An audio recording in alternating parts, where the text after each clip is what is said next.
Okay, testing 1 2. Testing 1 2 test 1 2. My testing 1 2 test. Testing 1 2 test 1 2. My testing 1 2 test. Testing 1 2 test 1 2. My testing 1 2 test. Testing 1 2 test 1 2. Testing 1 2 test 1 2. My testing 1 2 test. Testing 1 2 test 1 2. My testing 1 2 test.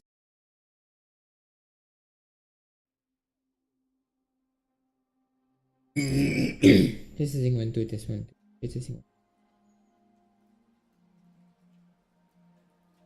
Testing 1 2 test 1 2. My testing 1 2 test.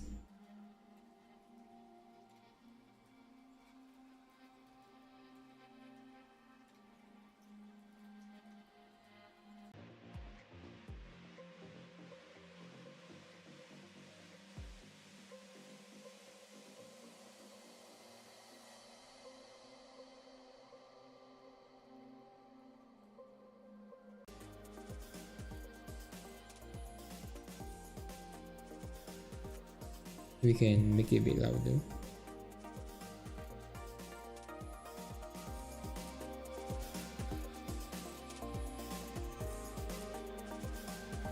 Okay, testing 1 2 test 1 2.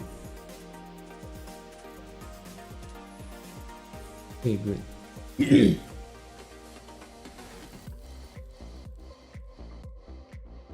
Okay, so let's.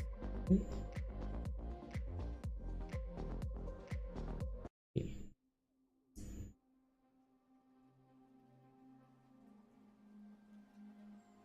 From the beginning.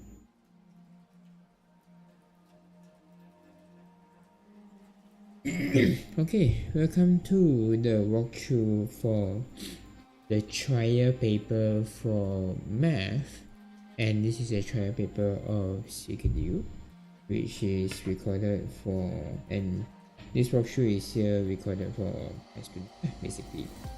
Yeah, let's start. So the paper I've scanned it so we can look at it on stream together. Is in my, it's in CSP, so it should be easier now. Anyway, without further ado, let's start. Let's start. Okay, section A, first question. The given one shows a regular pentagon ABCDE. X and Y are two moving points inside the pentagon. On the diagram, A, draw the locus of point X such as EXXB, B, draw the locus of point Y such as EYED, and then C, to mark the intersection points for X and Y. So let's see how we can draw. Locus of point X such as EX equals to XB. So your E and your B are over here. And let's double check. Yeah, your E and your B are over here. So what you want to do directly is you can, connection good. So what you want to do directly is EX equals to XB means X will be in the middle. So this would directly translate to the EX equals to XB means that there's a single point in the middle over here, and that also means that and it also means that A would be one of the points that satisfy the condition, because this is a regular pentagon. Regular means all 5 sides are the same. Okay, so EX equals to XB, A would be where A satisfies the conditions. Say A satisfies the condition, so A will be one of the points. Then X will also be in the middle of EB, the line. So if I construct a line from E to B, X will be in the middle of EB. So let's say it's somewhere around here. Then A will satisfy it as well, and therefore everything that, and all the points that are in the middle of E and B automatically satisfy the condition. So the locus in this case will be the connecting point of A and the middle point and the midpoint of EB, which is basically the perpendicular bisector. It's a bit off. It will be the perpendicular, it's a bit off. it will be the perpendicular bisector of EB. So it will look like this. It will be the green line over here. Let me just use different color actually. Let me use red. Yeah. So the red colored line, which passes through both A and the midpoint of AB, will be the locus of x, such that EX equals to XB, so it will move in between the 2 points, and therefore your red color line is effectively the perpendicular bisector of EB. Okay. Part B, draw the locus of point 1 such that EY equals to ED. EY equals to ED, this means that with your ED as your reference line, you want to draw another line such that it is the same as ED.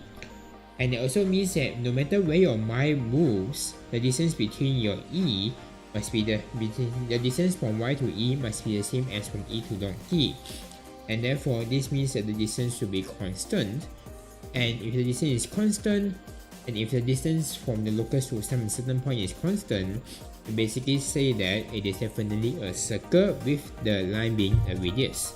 Therefore, in this case, you want to take your compass as well. Your perpendicular bisector, it will be better if it will be great if you draw using a compass. Same goes to your circle. So in this case, I'm just since I'm using a computer, I'll just draw a circle directly. Never mind. Shape. No. I don't.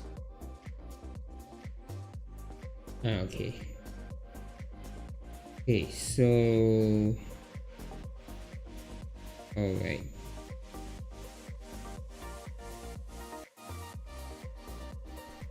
No.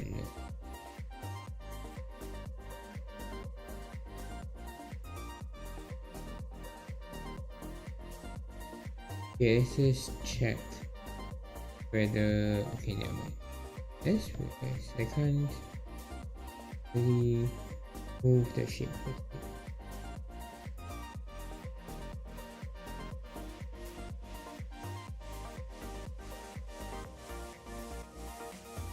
Okay, so right, I can move the shape.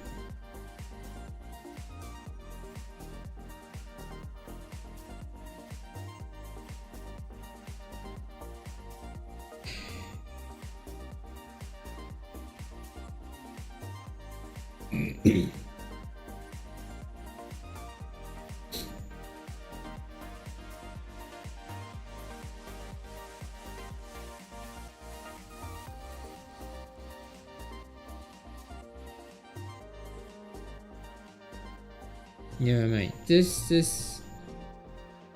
okay, this is taking too much time. Give me a moment. Open new. Let me just.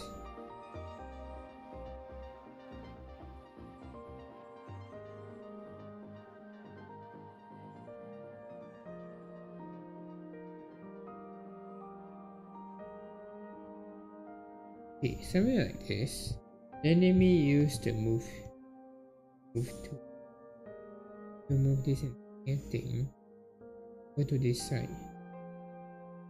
You should also touch A, by the way, so it's not big enough in this space.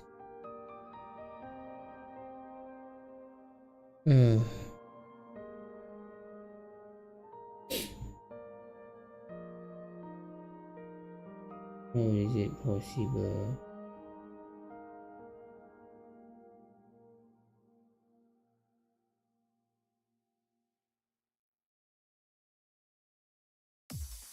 There's some okay. Too big. He is getting out of hand. I have no idea how to draw it.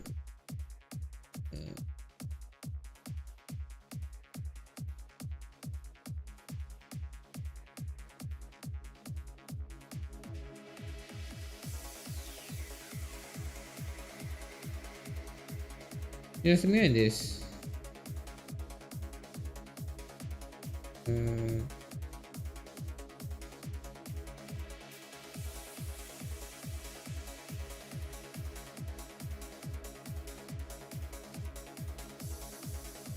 Wait, what? Which was?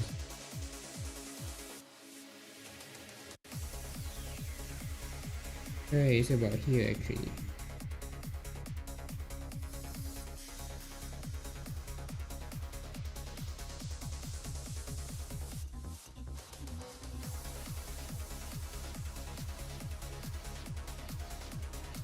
It's about here. Bit bigger.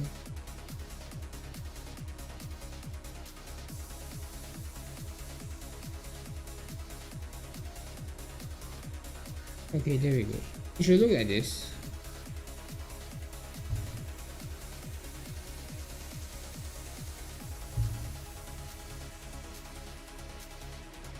It looks kind of weird, but it should look something like this.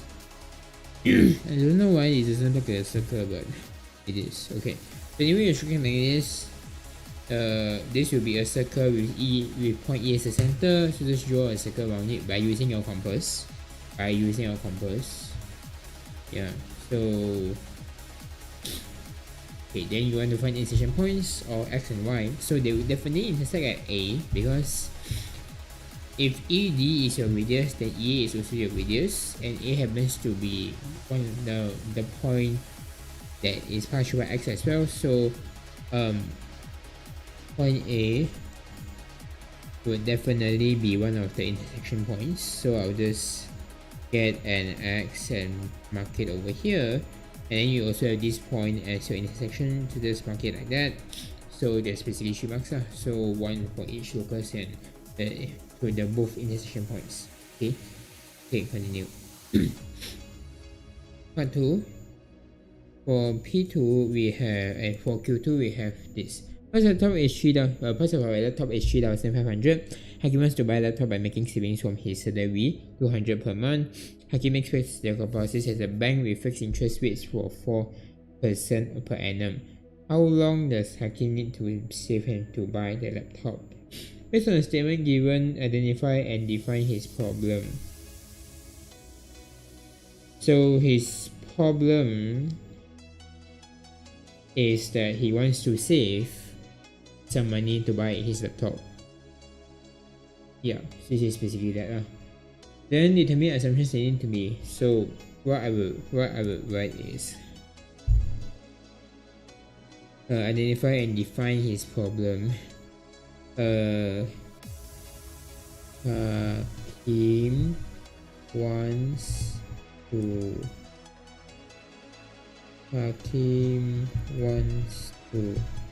save money to buy his laptop, and he wants to know the time needed to save for the full amount. Okay. Then these manual assumptions need to be made. There's no really right or wrong answer here, just whatever that makes sense. So in this case, I'll probably, assuming that this is 2 marks, I'll just say that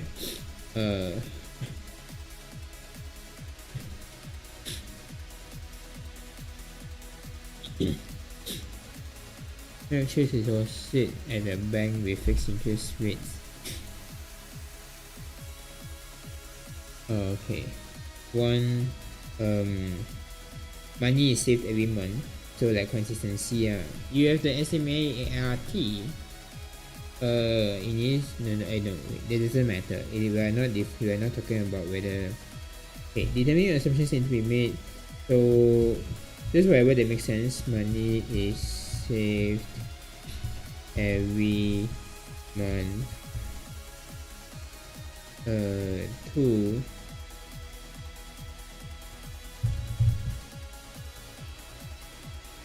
The laptop, the price of the depth of the remains constant.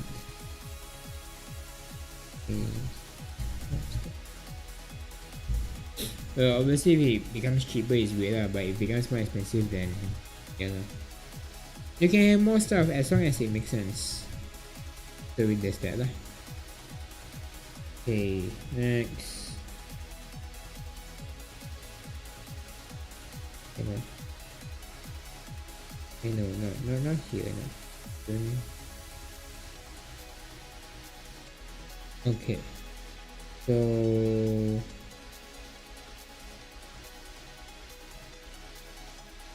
Q5 and then H5, sorry.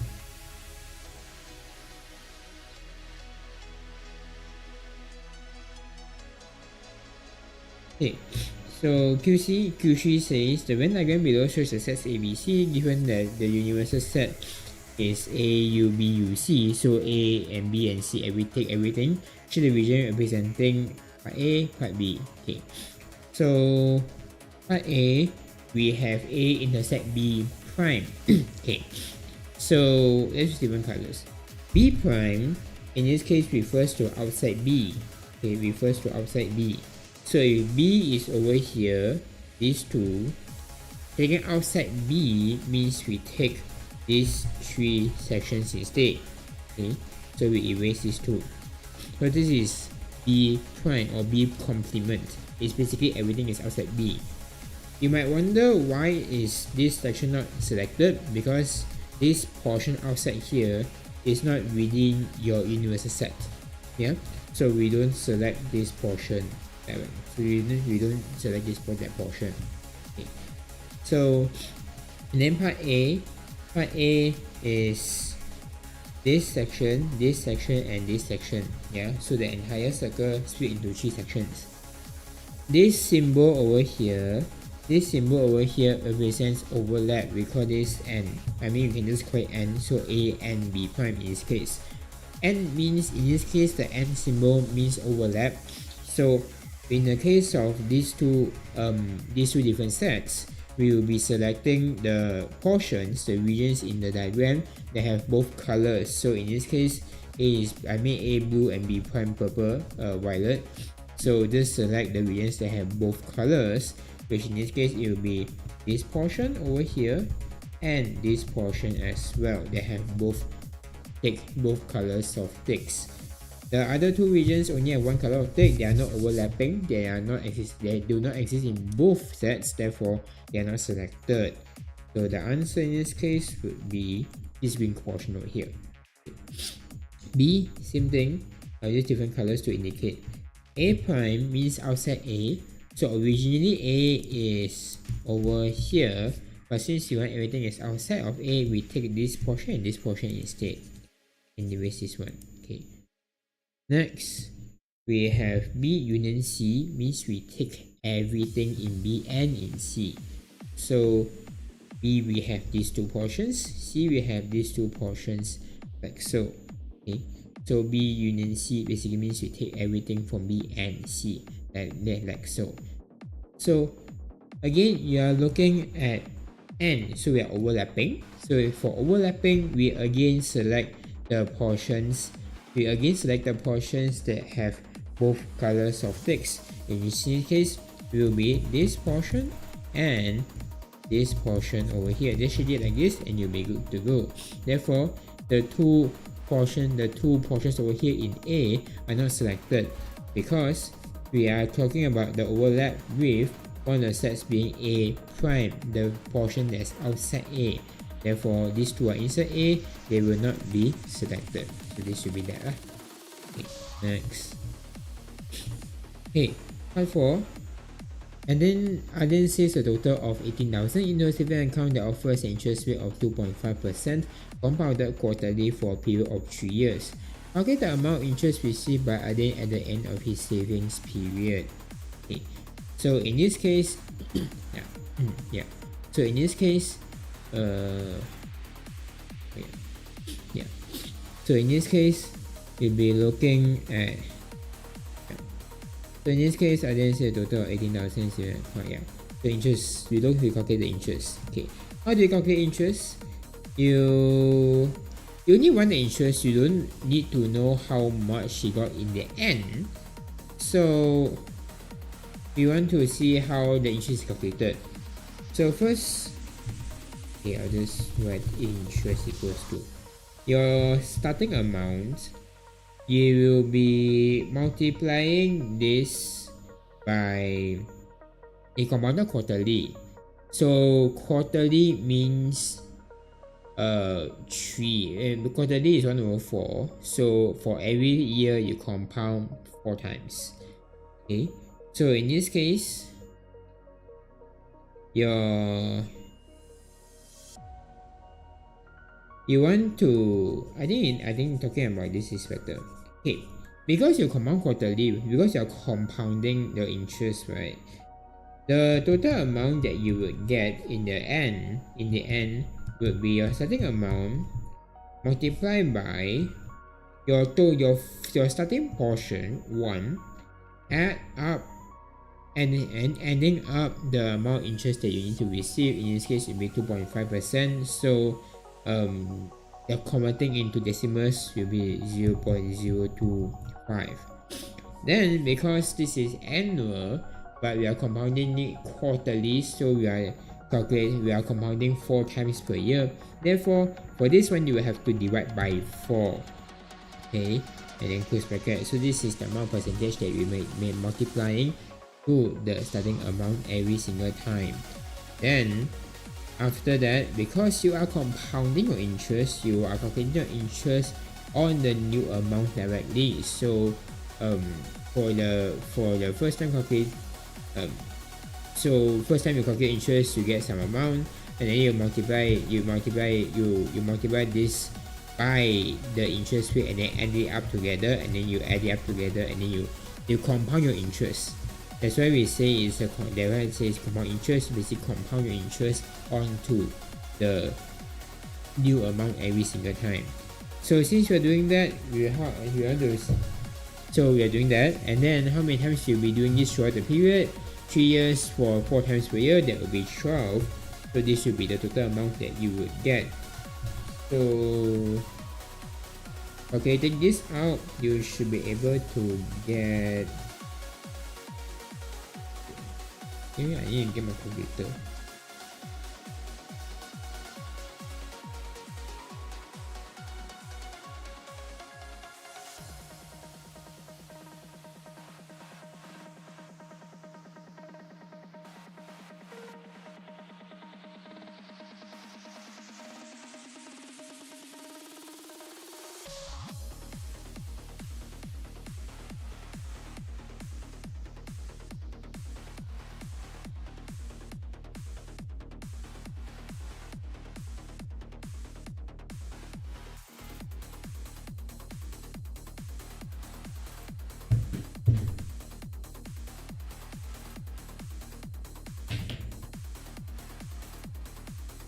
Okay.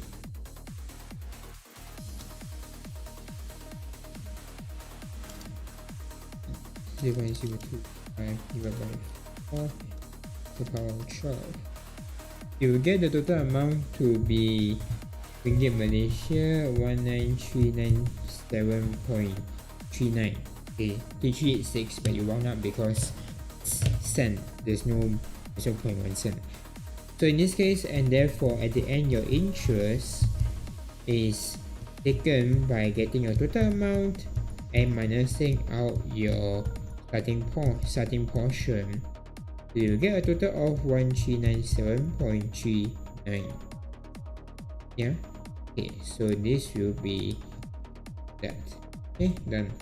So for this one, you want to take note that this is compound interest, so you'll be adding your interest directly into your new amount on and on and on. If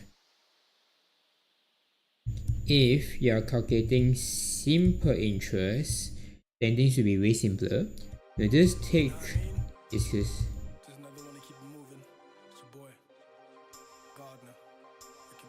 what did I put into the, why did I put this into the extreme background.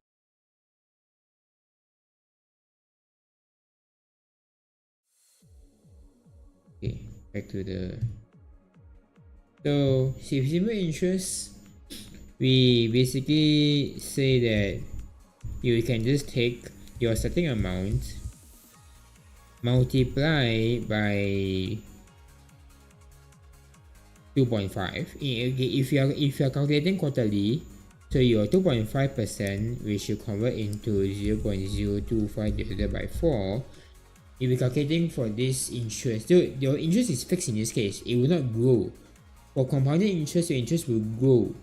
For simple interest, your interest will not grow at all. So for every single time, for every single time you take interest, you'll be multiplying your 0.025 divided by 4 onto your starting amount no matter what. It doesn't grow at all. So just take this and then you multiply by 12 times again because you're calculating 12 times throughout the 3 years. So 1800 multiplied by 0.025 over 4 multiplied by 12, you get the interest to be 1350. Well, as you can see, the difference between simple and compound isn't that much, but it's only because the interest rate offered the interest rate offered over here is really low, like really low. 2.5 is almost nothing, to be honest. Yeah, even more so after compound quarterly. But yes, the interest isn't that much of a difference, but you can see a compound is still more than simple. Compound interest is still more than simple interest. So just take note between the difference. Just take note of the differences between the two. Okay, next. Question 5. Diagram 2 shows a graph of y equals to r cos qx for x from 0 to 90 degrees. So the values of p, q, and r. Okay. So as you can see, p is over here in the diagram. It's not very well seen because it's scanned, but yeah, it's over there. So top you can see that over here is 3 and 3. So if I want to draw the graph out to make it a bit more clearer, it's actually like this, and then from top down up like that. So this will be x, this will be y, so this will be 3, this will be negative 3, then this is p, this will be 90 degrees. Okay. So I want to set the values of these. So you want to take note that cos or normally is you also do one of these loops. So your cos, you also do one loop like this, but in this case one loop is 360 degrees instead of 90, and you go from 1 to -1 instead of 3 to -3. And over here this position is where you first touch the x-axis. It will be 90 for a normal cos x graph.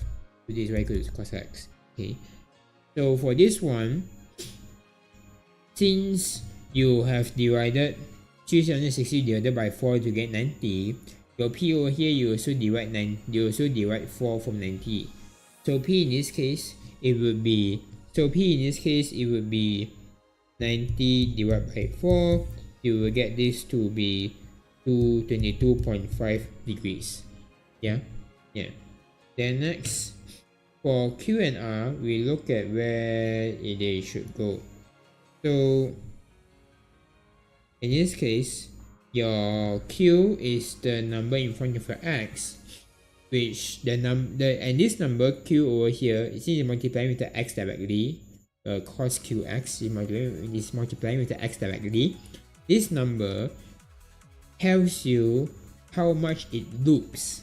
So in this case, for 360 degrees, you loop once, and if you divide 360 you divide by 4 to get 90, you basically say that you loop 4 times in one single 360 instead of once.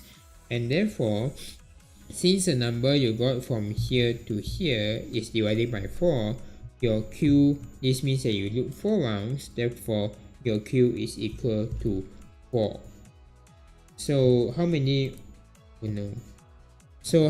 rounds you loop So how many rounds you loop determine the number in front of your x determines how many rounds you loop. So instead you loop 4 rounds. You can loop 4 rounds in a span of 360 degrees. Therefore Q is 4. Okay. Again, you divide 360 divided by 4 get 90. You can see you can divide by 4. That's why Q is 4. R talks about what you want to multiply to the entire graph to expand it. So in this case, it changes what we call the amplitude. Okay. So originally you go from 1 to 1, but over here you can see that you go from 3 to negative 3 to negative 3 instead. 1 to negative 1, 3 to negative 3 instead. And then for your, this means that you multiply your original cos graph by 3 to get to this point. And then for your R, it's effectively 3. Okay. That's basically it lah. Okay, you only want to state the value, so each of these is 1 mark. Okay, part B. Diagram 3 shows a circle, shows a circle with center O. So determine tangent theta. There's two the, I don't know why there's a the over here. Determine tangent theta. Determine tangent theta. So theta is this big round, big loop over here. But instead of talking about the angle itself, since it's larger than 90 degrees, we want to use its corresponding supplementary angle instead to calculate its trig function, to calculate its cos tangent. So in this case, we'll be using this particular angle here instead. Okay. If I draw that out, there would be this over here. We'll be talking about this thing instead, and I'll call this angle 1. Then since the point over here is 8, negative 15, 8, your first one would be your first number and your coordinates would be your x, so this will refer to this length. And then your second coordinate is your y, so it will be referring to this length instead, so negative 15 is over here, thicker. And therefore we can and since you want tangent, you can directly use your opposite against your adjacent directly. So because of tua is opposite adjacent. So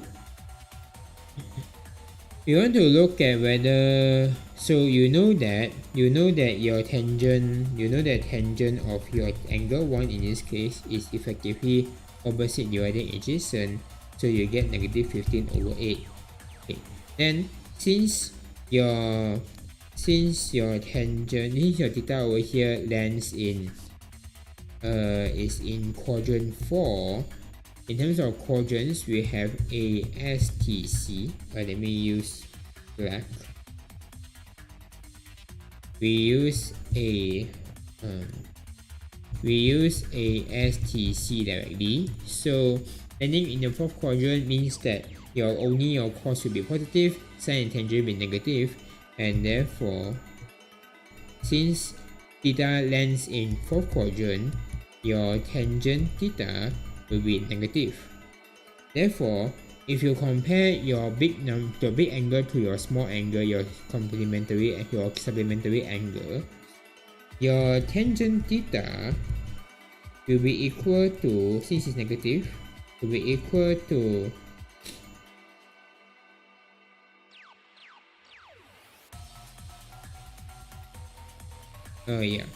it will directly be equal to negative 15 over 8 lah. Since your cos since it lands in the 4th quadrant, your tangent will be negative, and therefore your tangent theta, and since your tangent of angle 1 is already negative, we do not have to change any signs. We just write tangent theta equals to tangent of angle 1 equals to negative 15 over 8. Anything else you need to do? This will be your answer. Okay, let's move on to the next one. We're now half an hour in. Okay, so question 6. In diagram 4, O is the origin and QI is parallel to ST. The equation of the straight line ST is 2x plus y equals to 4. 2x Oh wait, I forgot earlier. 2x plus y equals to 4. Okay, so it wants you to find a few things: a, the x-intercept of straight line st; b, gradient of the line qr; c, the equation of the straight line qr. So first we want to find the x-intercept of the straight line st, and over here we know that if you want to find x-intercept, you want to let your y equals to 0. If you want to let y in the, you want to find your y-intercept, your x will need to be equal to 0 directly. So we have these two things over here. So to find your x-intercept, you want to let your y equals to 0. On the x-axis, y equals to 0. So your y equals to 0, 2x plus 0 equals to 4, 2x equals to 4, and therefore x equals to 4 over 2, you get 2. Okay. So x should be equal to 2. This should be the answer. B, do we know the line QR? If you want, since QR is parallel to ST, therefore your gradient of your QR will be equal to gradient of your ST. So to find the gradient of the line QR, we just need to convert our ST into the y equals to m. We just need to convert it into the y equals to mx plus c format. So ST comma 2x plus y equals to 4, y equals to 4 minus 2x, and therefore the gradient of your ST is equal to negative 2, the number in front of your x. Therefore, the gradient of your length QR is equal to the gradient of your length ST, which is equal to negative 2, and that will be your answer. Okay. Part C, the equation of the line straight line QR. To find the straight line, the equation of straight line, they want to use the construct. So we have new equation y minus y1 equals to m bracket x minus x1. We have this construct for us. So your QR in this case, you want m is your gradient, and here x1 y1 would be one of the points that the line will pass through. In this case, you have the gradient, you have the coordinates for r, which is definitely what QR will pass through. So therefore we can use these coordinates directly. X is negative 2, so you get negative 2, so it becomes plus, because negative becomes positive. Then your y1 over here equals to 2, like directly, so you get this. So you can just expand, so you will get y minus 2 equals to negative 2x minus 4, because 2 times 2 is 4 minus, and then you get a minus over here. Then you can just bring everything to the other side, so you get y plus 2x minus 4 bring over become plus 4 minus 2, you get plus 2. Then this will be definitely need to be equal to 0. After you have this will be your answer. Yeah, so this is that. So now you have successfully gotten the equation of QR. This question is done.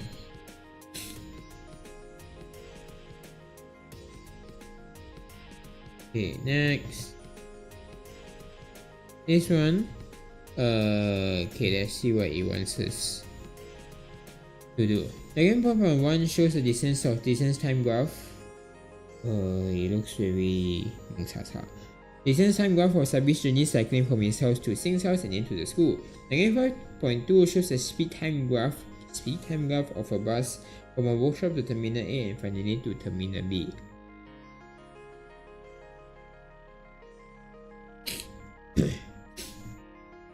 Okay, part A, small question A.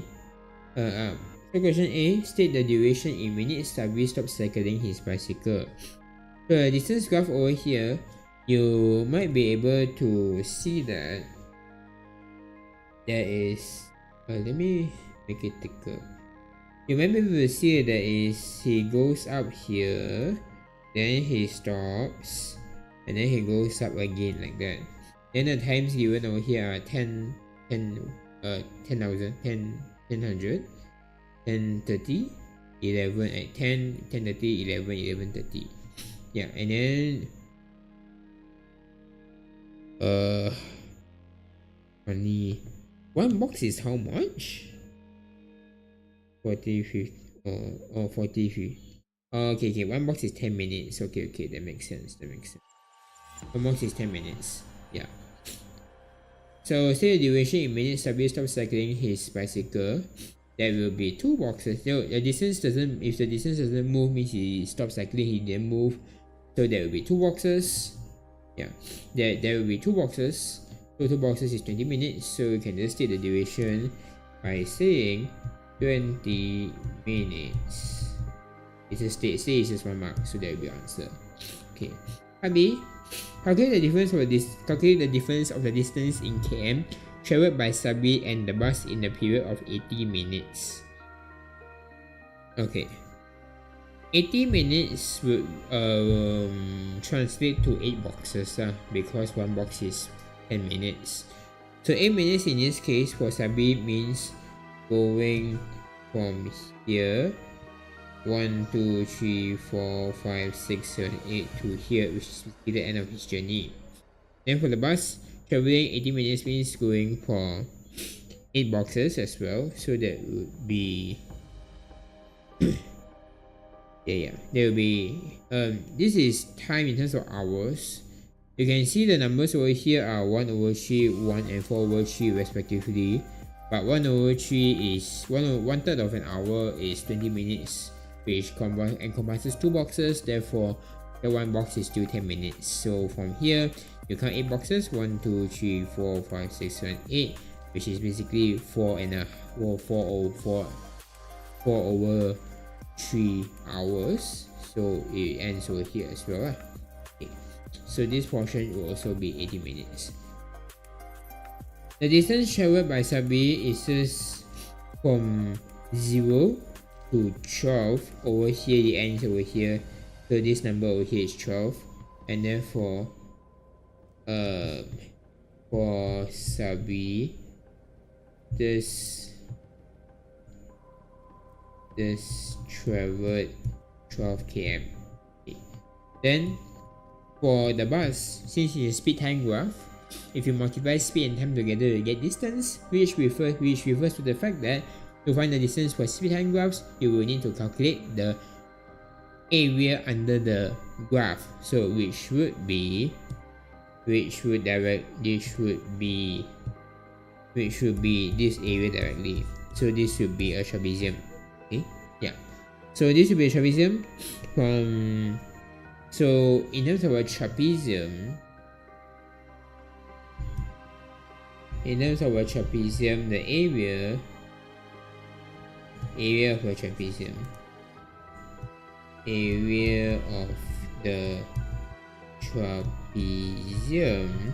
this will be taken. This can be calculated by taking top and bottom, top plus bottom. So top would be 4 boxes should be 40 minutes, but you can calculate it in terms of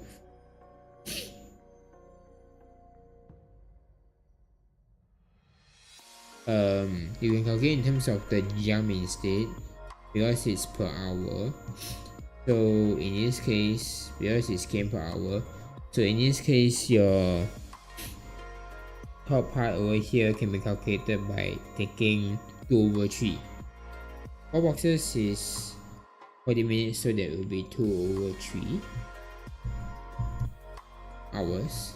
And your bottom, top plus bottom, your bottom is the entire boxes should be 4/3 hours. Multiplied by the height of the trapezium, so that will be 20 km per hour. And then you divide by 2. Okay. So this will get you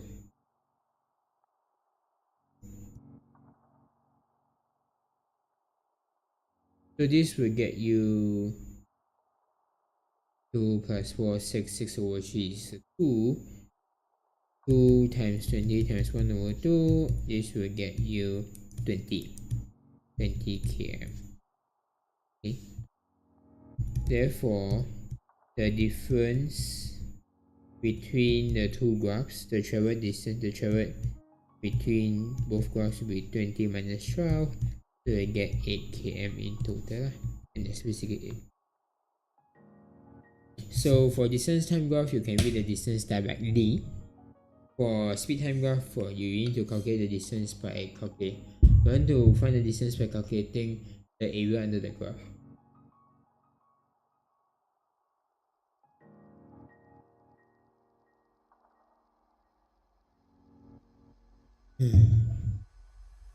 Okay, save.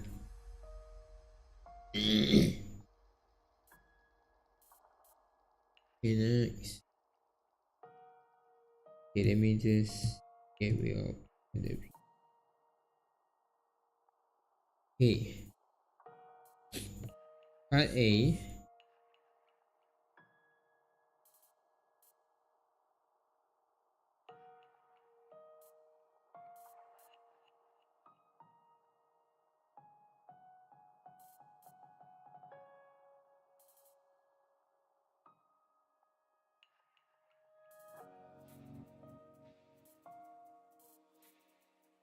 Okay, doing one.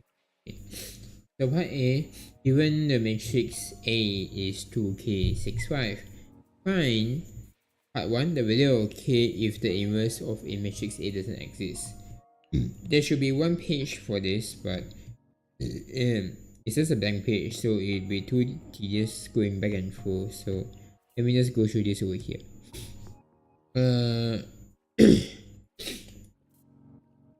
A1. No, wait. Give me. Why should I remember directly? Okay. So this should be A part 1. Find the value of k in the inverse of matrix A doesn't exist. The inverse of matrix A will not exist if the inverse of matrix A will not exist if the determinant of the matrix is 0, and you can find the determinant of matrix A by taking top and bottom first diagonal 2 times 5. You minus out the other diagonal, so that will be 6k. Okay, so this is your determinant of A. You want it to have no matrix, no inverse, so this will be equal to this determinant. So this determinant will be equal to 0. So after that, you can just rearrange your terms. 6k equals to 2 times 5, 10. K, 6 you bring over, you want to find your k. K equals to 10 over 6. This will simplify by calculator, you will get 5 over 3. Okay, so this is your answer. Okay. Part 2. The value of k and the value of m given this entire thing equals to 1001, which is the identity matrix I. Okay. So 1 over m multiplying 2k65 multiplying 5 to negative 6 2 is equals to the identity matrix. So this thing over here is definitely the inverse matrix, or is definitely the inverse matrix of our original matrix A over here. So the idea is that if your A and some matrix multiply to get your I, which in this case is definitely equal to 1001 because we don't really talk about 3x3 matrices. Your B over here is definitely the inverse matrix of A, which can be found by taking the determinant of A and multiplying by the modified version of A over here, which I won't and multiply by the modified version of A. So in this case, since all these three things you multiply together, you get your identity matrix I. We can infer from here that your A inverse is definitely 1 over m times your 5 to negative 6 2.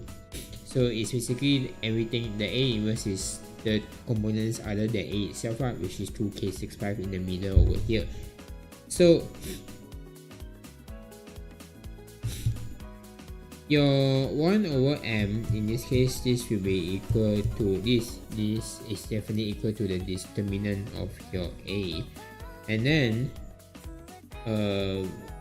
for a to become a inverse, you want to switch the positions of your things. So 2 and 5 will switch positions, and then your 6, your k and 6 will both get a negative sign, so you get negative 6 and negative k directly like that. Therefore, you can directly look from here. You can directly compare. So if you compare the matrices themselves, the converted one over here for A inverse, everything is the same. So 5, 5, negative 6, negative 6, 2 and 2. Therefore, your 2 will compare with your negative k over here.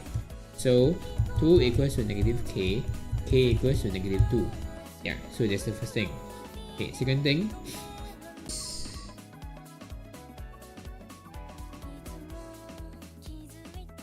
This is 1, 2, just 1, 2.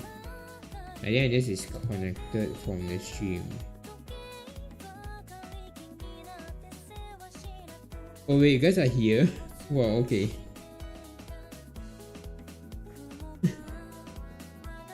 Okay, hi guys. I did not see you guys.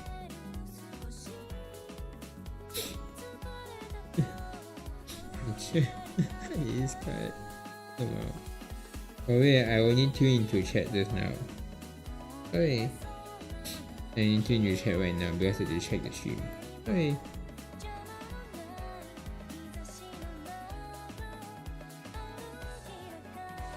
Okay.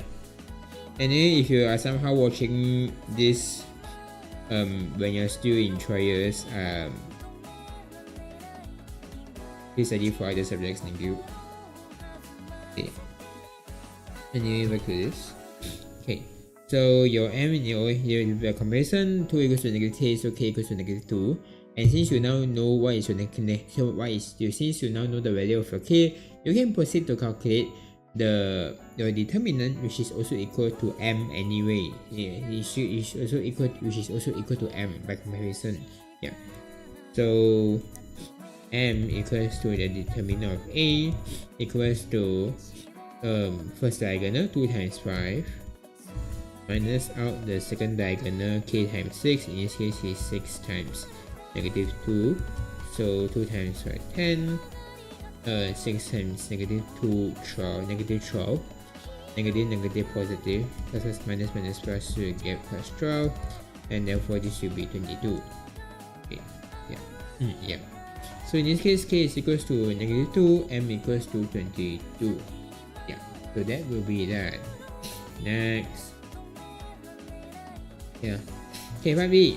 Miss Emily started parallel blah blah blah blah blah. First week she started business, managed to sell 15 small bottles and 42 large bottles as shown in diagram 6 with total sales of 78780. The following week, Miss Emily managed to sell 5 small bottles and 65 large bottles. Total sale for the first 2 weeks reached 1805. So you want to, this question will definitely ask you to find the pricings for both the small bottle and the large bottle. So you could basically require to solve simultaneous equation. And since this is part of a matrix problem, you'll be definitely asked to use the matrix method, as you can see over here. So write to the equations. You want to write out the equations first. I'll put it on the side over here since I X out the answer space for this. It will be 2 tedious anyway. Okay, 15. Okay, so your first equation will be 15 small bottles. Okay, so let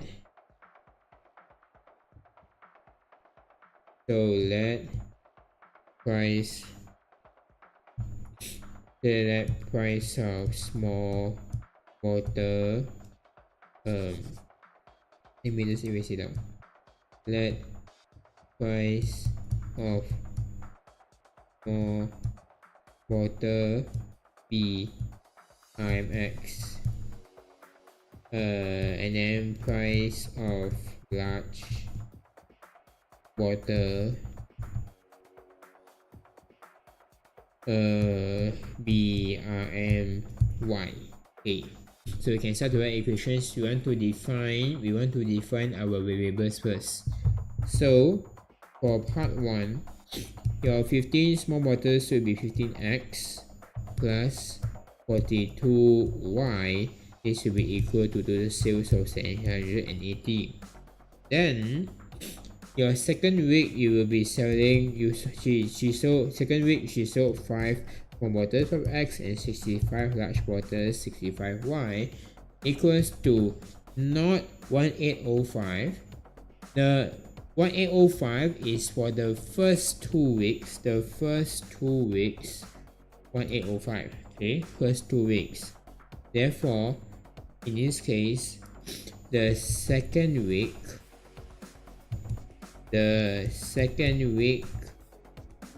we will need to take 1805 to minus 780, so you will get 1025. Therefore, the one for the second week would be 5x plus 65y equals to 1025 instead. Okay, yeah. Okay, yeah. So this will be your 2 equations that you need to solve. Okay, then part 2, using the matrix method to solve the entire thing lah. Okay, so I'll do it over here since there's more space. Okay, part 2. Okay, write it in terms of matrix form first. I'll just use this small space up here. So that would be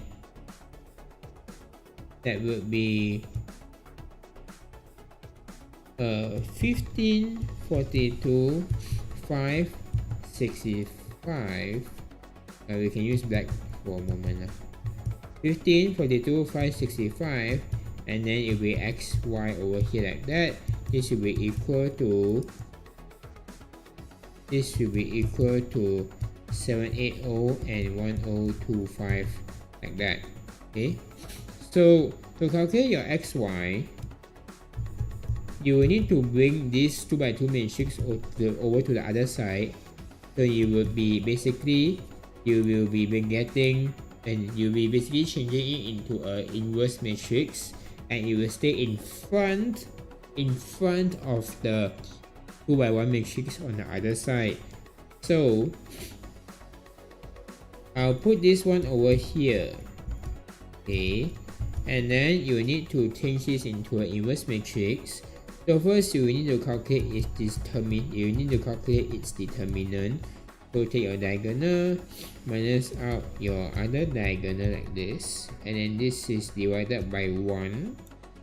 Then you need to modify your original matrix. Your first diagonal, change places, 65 and 15 change places. Second diagonal, add negative signs to it. Okay, then second diagonal, add negative signs to it. Then this will be multiplying with the 2x1 matrix on your right that you have over here. Okay, yeah. So after that, just multiply everything lah. It will be quite tedious. You will get some large numbers. And let's calculate this out. 1565 minus 5 times 42. You'll get 765. Then you just do matrix multiplication. 2, 2 to 1, you expect to get 2 times 1. 2 times 1. If you're not sure,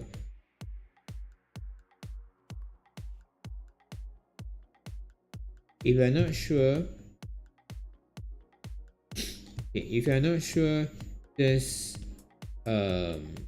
do your matrix multiplication normally first. Okay, first row, first column, so there will be 65 times 780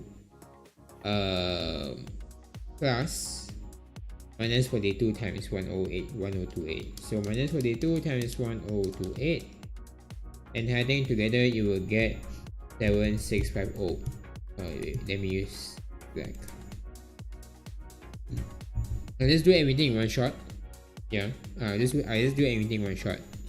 So you will get 65 times 780, 65 times 780 minus 42 times 1025. You should get 7650. Okay. And then next you will continue. So first row, second column. Oh, there's no second column. Then that means your first row ends there. Then you move on to the second row. Second row, first column. Okay. Negative 5 times negative 5 times 780 plus 15 times 1025. You should get 11475. Okay. Anything else? Second row, second column. Oh, there's no second column. Okay, that means the entire matrix. The second row ends here as well. The third row, no, there's no third row, which means your matrix ends over here. You get the 2x1 matrix. Then after this, just bring your 765, divide both numbers by 765. So the first one is 10, that is obvious. The second number, put in your calculator, you should get 15. So the first number is 10, the second number is 15, and place it in your matrix brackets, and nothing else you need to do, that will be done. Okay. Therefore, the small bottle costs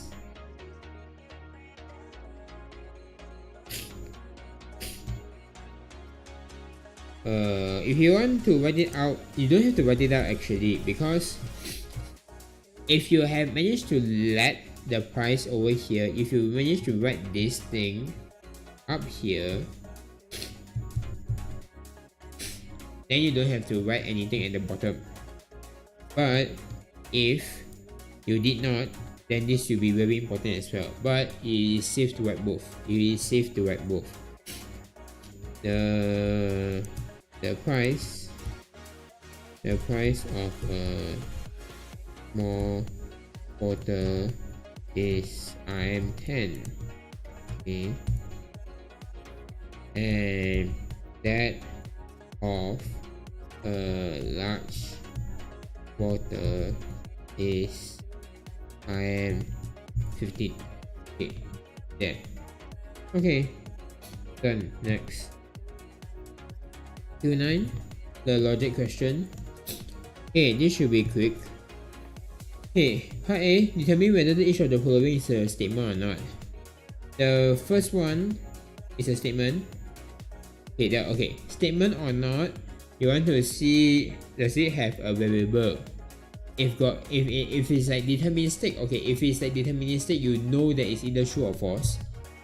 The definition is whether we can assign a truth value to it, whether it's assignable a truth value or not.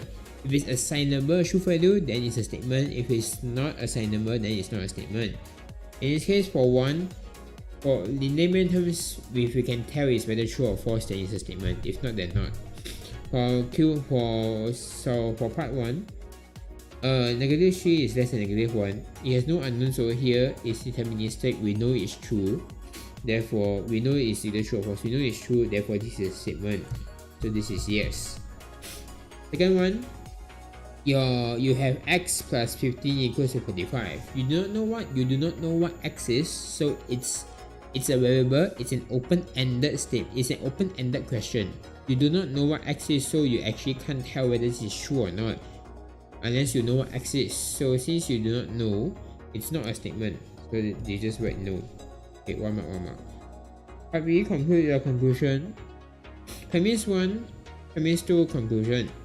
So your premise 1 will usually be the general blanket statement that that you want to follow. And premise 2 would follow the first half of your blanket statement. Conclusion will be the second half of your blanket statement. Usually it follows this way. So premise 1 says that all isosceles triangles have two sets of equal length. Premise 2, blank. Conclusion, triangle PQR has two sets of equal length. So according to our premise 1, the only way that you can say that triangle PQ, or the only way that you can conclude triangle PQR has two sets of equal length is when triangle PQR is an isosceles triangle, because from premise 1, we know that all isosceles triangles have two sets of equal length. So, so in this So in this case, if your triangle PQR can only have two sides of equal length, it has two sides of equal length if and only if triangle PQR is an isosceles triangle. Therefore, that means you just write triangle PQR is an isosceles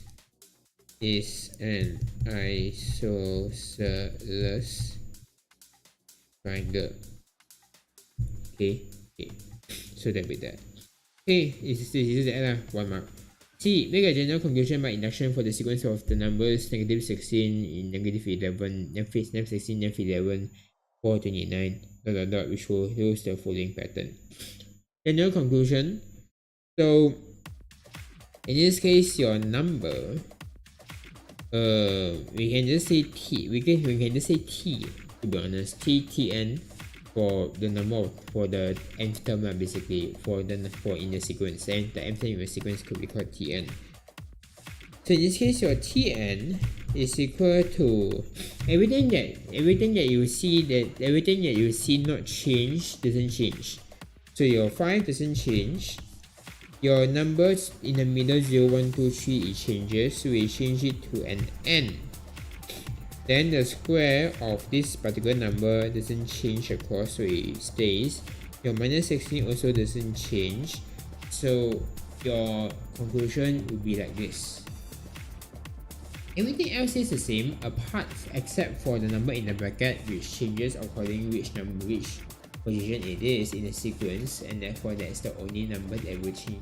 And if you want to be more general, you can remove the brackets and write 5n squared directly, and then minus 16. Yeah, so you can write 5n squared directly like this. Yeah. Okay, nothing else you need to do. This you will answer. If you want to be exactly correct, you can write n equals to 0, 1, 2, 3, and then ... This is the exact answer, but yeah, it's only 1 mark, so you need, yeah, just write this one. Okay, Q10. The Science Society of her school has 8 male members and 12 female members. 2 members are selected at random for the probability that A. Both members selected are males. Okay, let's look at part A.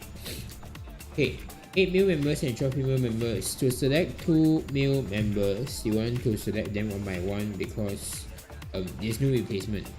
So both selected are male. Your first member can be selected from 8 male members over the total of 8 plus 12, 20 members.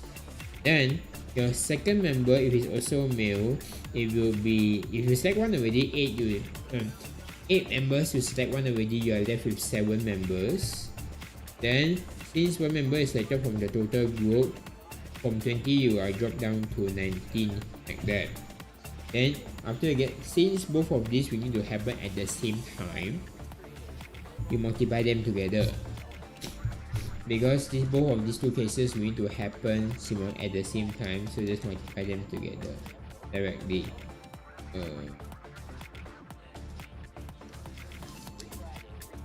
So you will get your answer to be 14 over 95. Okay, there. Okay, next. Part B. Both members selected have different genders. Okay, you can select first a male then female and vice versa.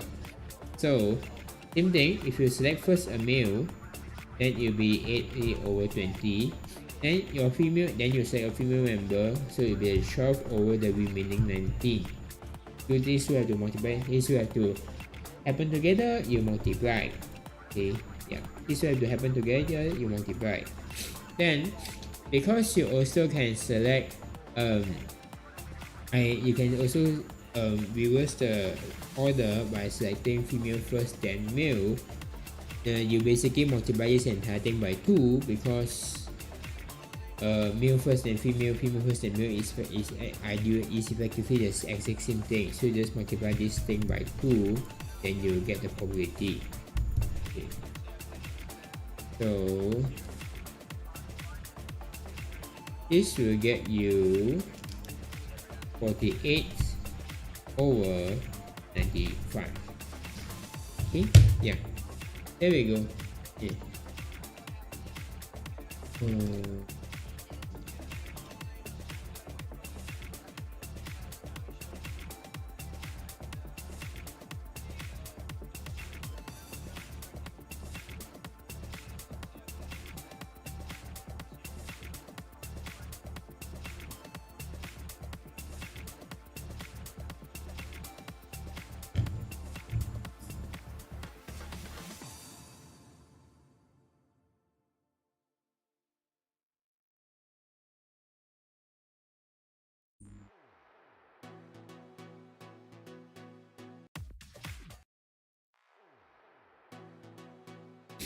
Okay, so yeah, this will be our answer.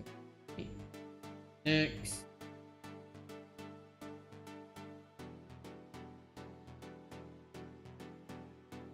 Okay, okay. Press the thing, give me a moment. Okay. There's nothing at the bottom already, by the way. This is only question 10. Yeah, this is question 10 by itself already. Okay, Q11. Part B. Yeah, we're entering, you're officially entering part B. In diagram 7, BDE is a arc of a circle with center A and BFC is a semicircle with center G. ABC is a right angle triangle. Using pi equals to 22 over 7, calculate part A perimeter of the shaded and B area of the shaded. Okay, let us look at the shape directly. It's easier this way. Yeah.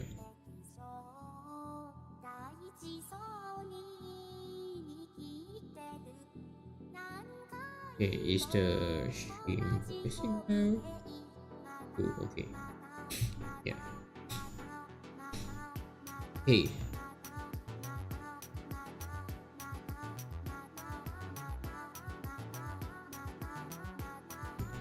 So the game 7 BDE blah blah blah. Okay, perimeter. Do it over here because putting down here doesn't let me see the image. I need the image. So yeah, I'll do it in blue. Okay. Wait, did I? No, I don't think I did. Yeah, I didn't. Okay. Part A. Perimeter. Your perimeter would be taking E to C, CE, C to B, CFB, the entire curve, B to E, BE. Yeah. Okay.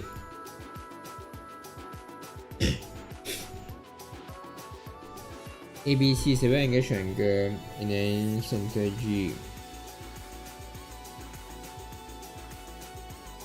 Okay. You know that since AB is 7 and BDE is the arc of a circle centered A, your AE is also 7. Let me just use a different color for this. Because you know that your AE is also 7. Then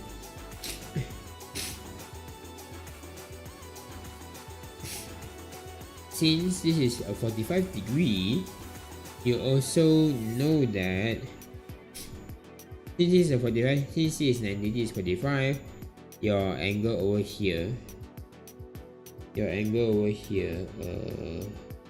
a color. The angle over here, this angle is also 45. Okay.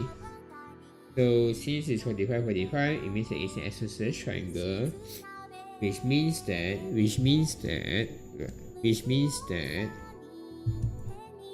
your CB is equal to your AB, which is equal to 7 cm as well.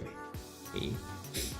So to calculate your CE, you want to get AC.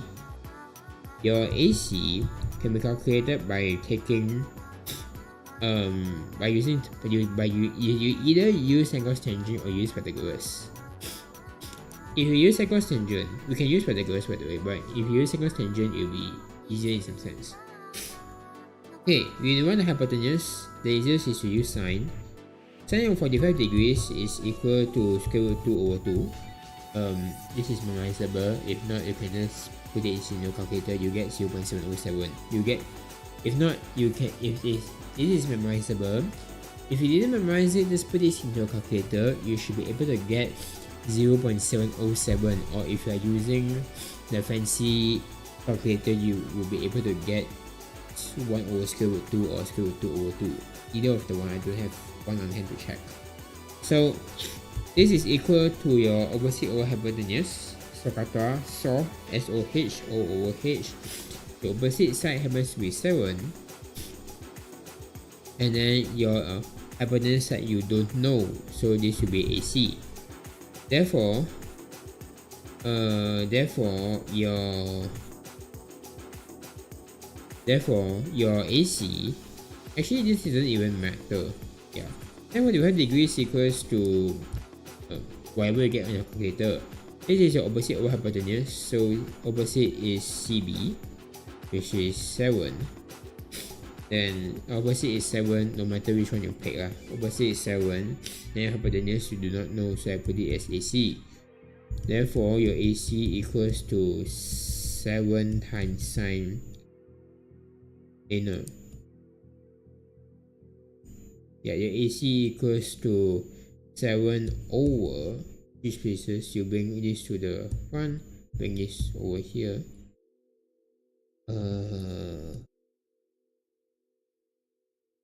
Yeah. So you get this to be 7, your AC is equal to 7 over sine 45, and therefore this will get you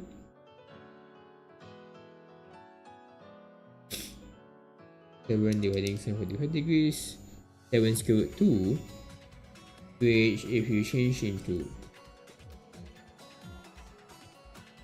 7 over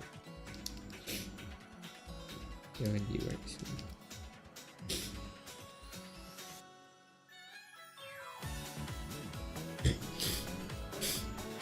Okay, you should get 7 square root 2, which if you are using the normal calculator, you should get this to be 9.8995. This is in terms of cm. You can put cm here if you want to. Okay, so this is AC. Therefore your CE is AC minus AE, so it would be 9.8995 minus AE, which is 7, because it's also the radius of that particular sector, which will get you CE to be 2.8995, cm correct to 4 decimal places. Okay. BE, you can find this by using if you know mmmath, please do not use the formula for mmmath. You are forced to use the formula for math, because math is meant to be easier than mmmath. So you are not supposed to even know the mmmath formulas if you are only taking math. Okay, so which is definitely the case for a lot of students anyway. So BE is the length of the arc.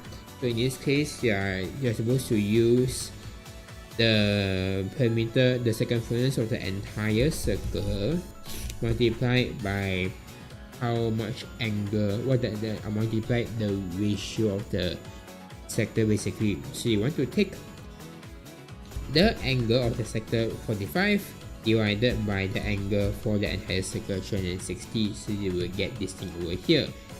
So pi is equal to, let me just write it normally. Pi is equal to 22 over 7. Your radius in this case is 7, and then you get 45 over 360 directly like this. So your 7 and 7 cancel out. So you should get your BE to be 11 over 2 or 5.5 cm. Okay, because it's nice number. If it's a not nice number, then it will be not nice. If the angles are not nice, then it will be not nice. If I use pi equals to the exact value, it's not. But over here, the question has been designed properly, so the numbers are nice. Okay. Lastly, CFB, the entire half circle, the perimeter for the half circle. So the semicircle. So to calculate that,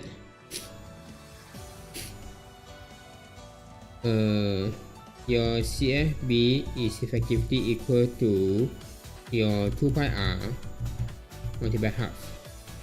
Okay. Your r is different, so let's use a different symbol. Okay. So pi is 22/7. Your r in this case is half of CB, which is 7/2, and you multiply this by half. Okay. So this one you should get the answer to be 11. Yeah, you can directly see that way. Yeah.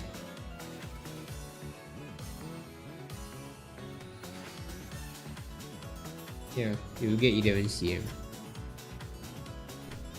Therefore, the perimeter of the shaded is equal to 2.8995 plus 5.5 plus 11. So this will get you 19.3995 cm. Okay, there we go. This is perimeter of shaded. Okay, next we have the area. The area in cm square of the shaded region. So this one you will split it into two portions. The semicircle is easier to calculate. So the semicircle in this case is easy to calculate. So in this case, the area of the shaded is equal to CFB, the area of CFB,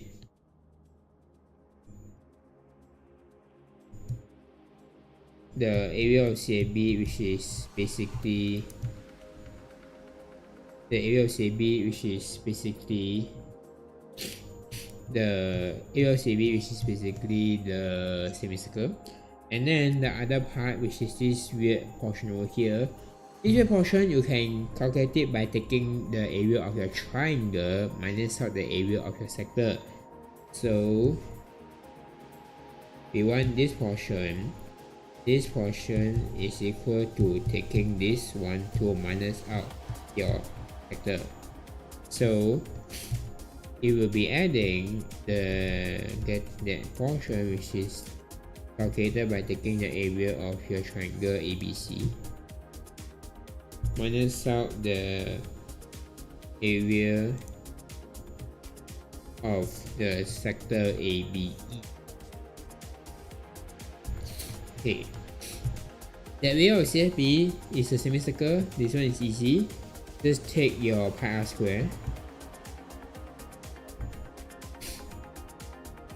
Just take your pi r square and multiply by half.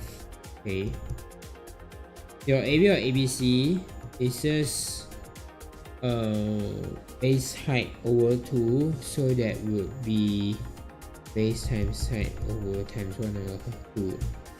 Minus out the area of the sector, so in this case again pi r square. This should be the bigger r actually. Let me just modify this. Yeah, there you go. Okay. Because this radius is larger than this one. Okay, pi r square, the area of the entire circle,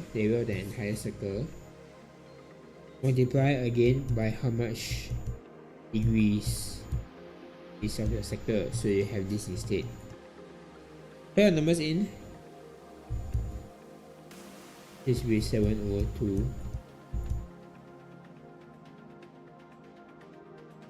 7 times 7, 7 square.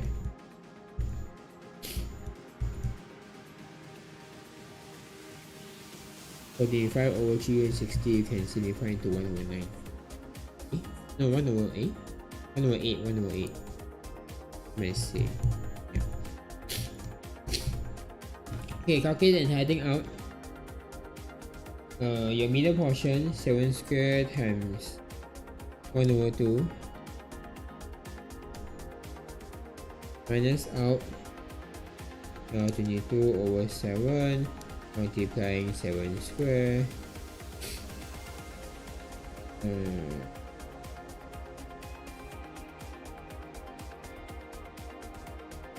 Okay, and then 2 over 7 multiplying 7 over 2 square multiplying 1 over 2.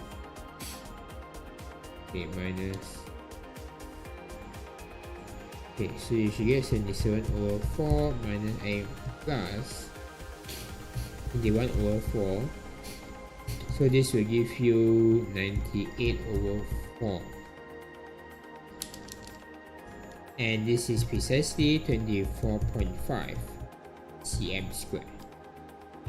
Yeah, and then therefore that will be your answer. So 3 marks lah. Okay, done.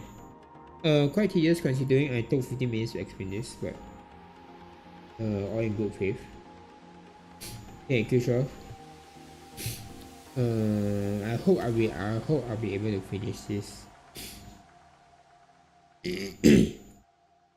I hope I'll be able to finish this in 2 hours. I mean, I can do it in 2 hours, but then if I explain, then it'll take some time. Okay, again, A shows the graph quadratic equation of the form fx equals to kx plus n x plus mn plus n.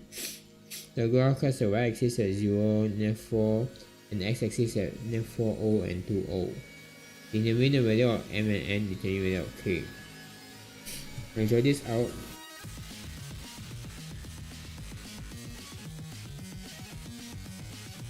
Oh no. Okay, I hope this is not too loud. Let's keep it.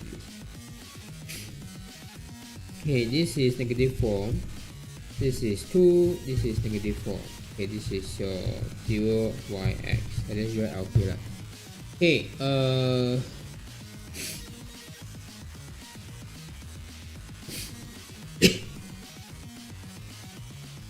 your quadratic, you can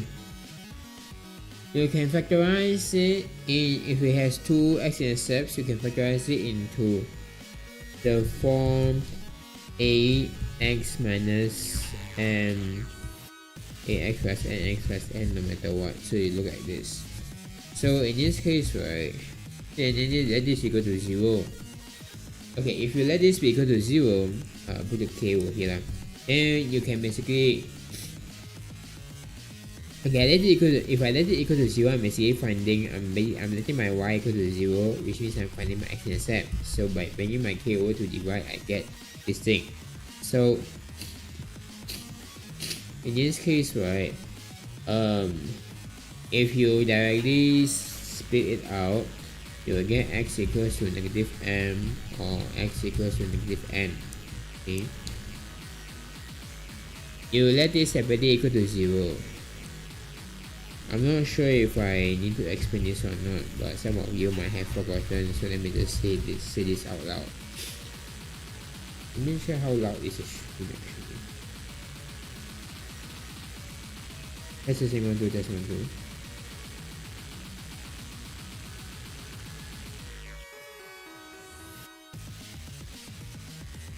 It's actually quite loud. But it's okay, it's only 4 minutes. It's only 4 minutes. Let's eat through it. Okay, so as you split it into this equal to both of you guys equal to 0 separately. So x plus m equals to 0, x plus n equals to 0. This is form 4. I'm not sure if any of you, I'm not sure if you not remember this, but yeah. By comparison,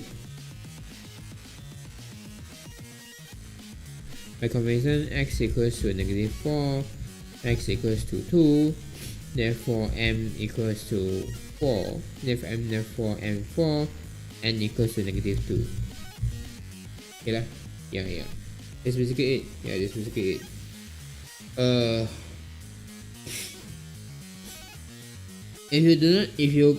This is tedious because I'm explaining it. This type of question is simple enough that it should be second nature to you already. If it's not, please brush up on your concepts instead. Yeah. You need to brush up on your concepts instead. Yeah. So calculate value of k. To do that, we substitute back our numbers in. So I'll write it up here lah. So for this is part 1. So part 2, you know that fx is equal to k and then x plus 4. This way I get minus 4. And then x minus 2. This way I get 2. Then you also know that when x equals to 0, which is your y-intercept, your fx f0 will be equal to k 0 plus 4, 0 minus 2. This is equal to negative 4 because it's a y-axis. It's a y-intercept, so y-intercept over here, the negative 4 means your x is equal to 0, so you sub it into your fx that you have over here. After getting your m and n values, plug it inside, so you get, when x equals to 0, you get this entire thing be equal to negative 4. Rearrange it. This is 4, this is negative 2, 4 times negative 2 is negative 8, so you get negative 8k equals to negative 4. Negative 8 you bring over to the right, so 4 divide 8, nef put here, they cancel out, you get 1 over 2. Okay. Okay, that's that lah. Actually, if you are familiar with this enough, you should be able to just directly state it. Yeah. Okay, anyway, moving downwards. Part B. The motor insurance policy purchased by Kumar has a deductible of 440. Kumar involved an accident with the car driven by Kumar's son. Name in the policy.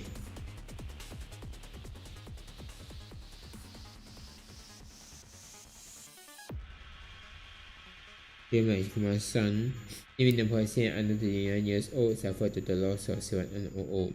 The insurance company holds Kumar responsible for compulsory deductible due to the driver is less than 21 years old. Determine the compulsory deductible, Kumar must bear.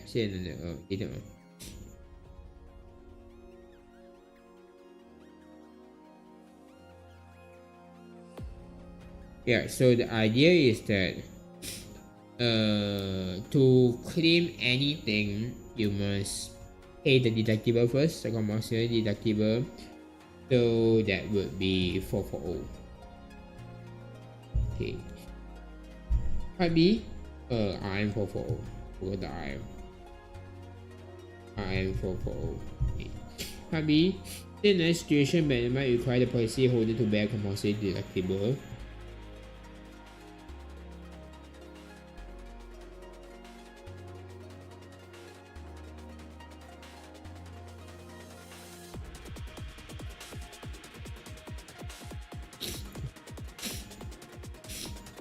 Kumar involved in an accident. This sentence is okay. Kumar is involved in an accident.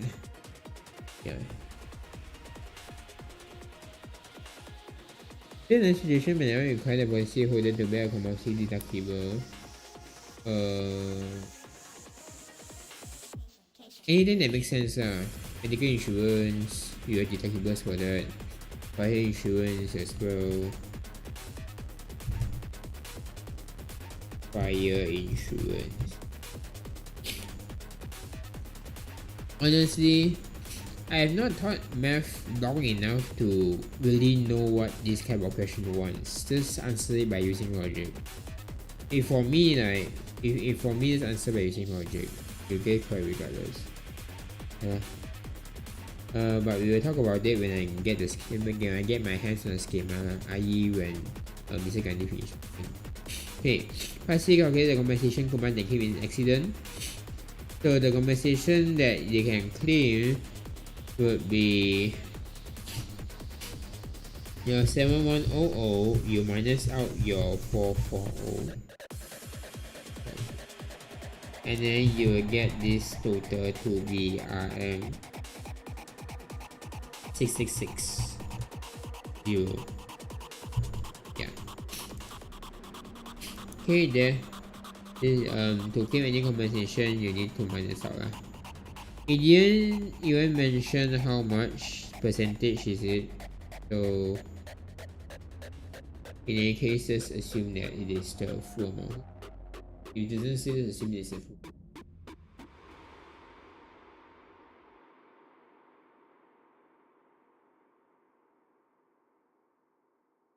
Next page. Okay, transformation. Diagonal shows three quadrilaterals A, B, C, D, P, Q, P, F, P, Q, R, S, and K, R, M, N drawn a Cartesian plane. Was it even this blurry?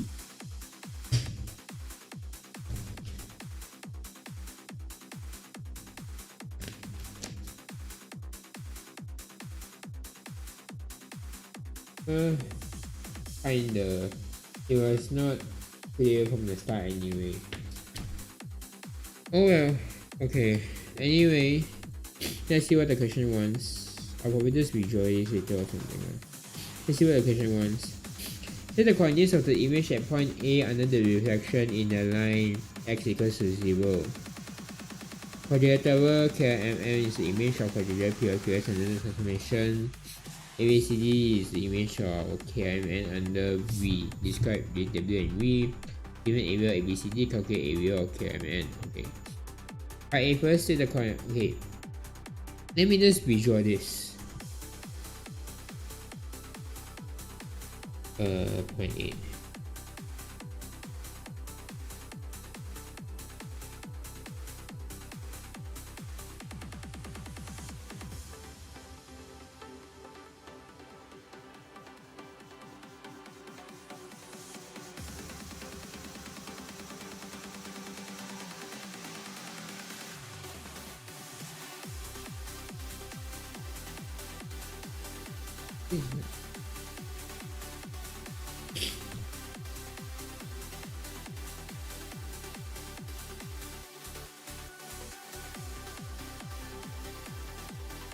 Okay. Then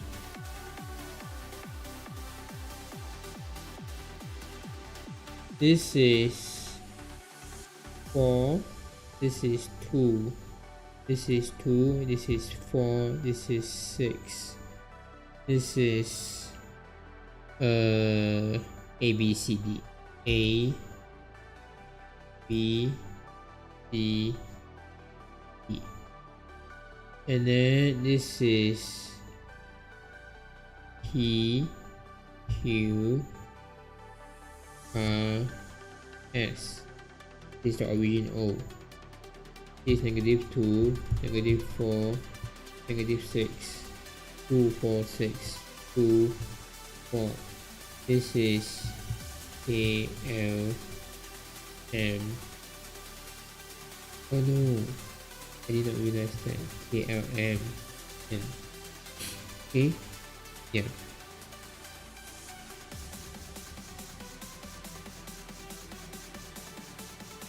This doesn't look good enough. It should be. Yeah, there we go. E, okay. And this S eccentric beam. A, B, C. Yeah. Okay, so this is that. Now, as we drawn it, we can take a look at the question. Consider the coordinates of part A. Consider the coordinates of image point A under reflection in the line x equals to 0. Point A is over here. X equals to 0 refers to the y. X equals to 0 refers to the points where all the x's are equal to 0, which should be your y-axis in this case. So this actually refers to your y-axis. Okay. So point A is over here. Since you're only flipping onto the y-axis, your y doesn't change, your x changes from positive to negative directly. So in this case, you can just measure lah. So from point A, you walk 1, 2, 3, 4, 5, 5 steps.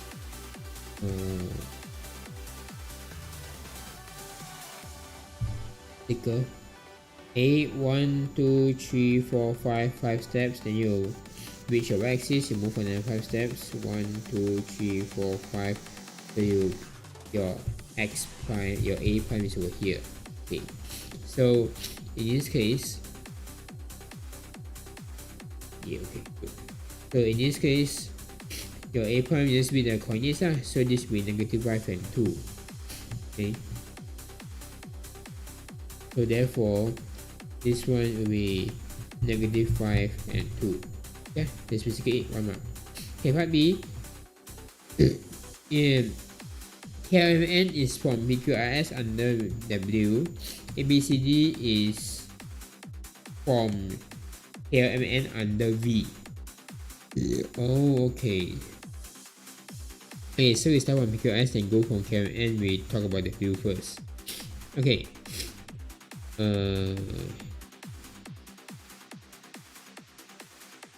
Let me erase this one. Okay. So your PQRS, you go from KLMN. You go to KLMN. You want to double check which among the four it is. Translation, no, because the shape is, the orientation is changed. Enlargement, no, because it's not, it didn't get bigger or smaller. So we want to check is whether it's reflect or rotate.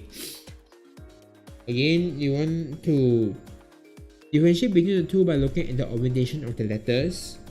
For this one, you go from KLMN in the clockwise direction. So over here for PQRS, you also go in the clockwise direction. In both of these two things go in the same direction. We say that they follow rotation, not reflection. Reflection, it will flip. You will flip from clockwise to counterclock. You go from it flip from clock to counterclock, but in this case it didn't flip, so it's rotation. Okay, next we rotate from which to which. We go from PQRS here. We go from here to here. Okay, so how does it rotate? You want to find the center of rotation. You want to find the center of rotation by forming lines between your.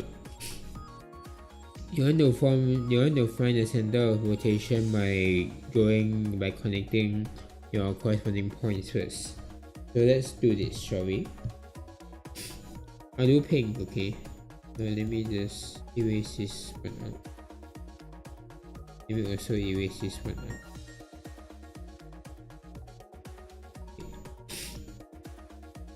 So you can see that we effectively go from here to here. We rotate in this direction.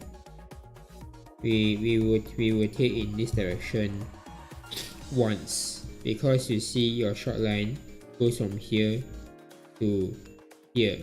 So you basically rotate one single 90 degrees. So you just rotate from here to here like that. Yeah. So you rotate one single 90 degrees. So you rotate one single 90 degree clockwise. So you can write that out first.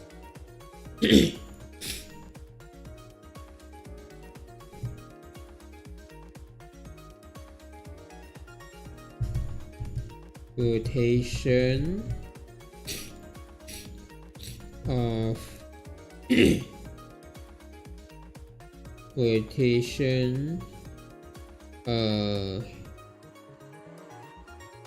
clockwise of 90 degrees about the center. We don't know yet, so we want to find right now. Okay.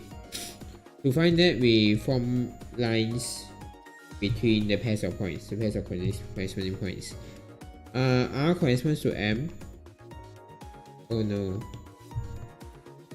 I forgot to change back. Shit, R connects to M. Q connects to L.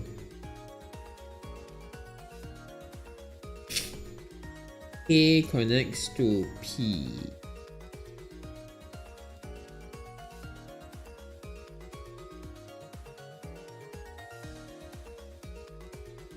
N connects to S. Okay. So what do these do? You want to find a point where all of these four form isosceles triangles. There's an easier way.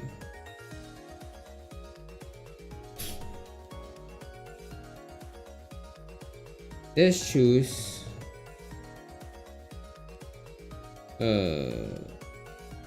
yeah.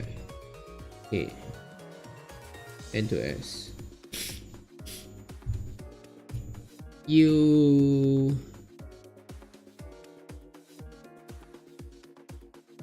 okay lah. You rotate right? How do I say this in a systematic way?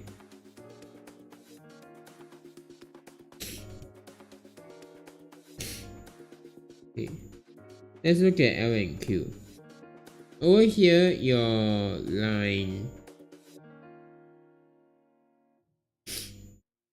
You want, for rotation, you want to find a point such that it can form isosceles triangles with all the pairs of your connecting points, the lines.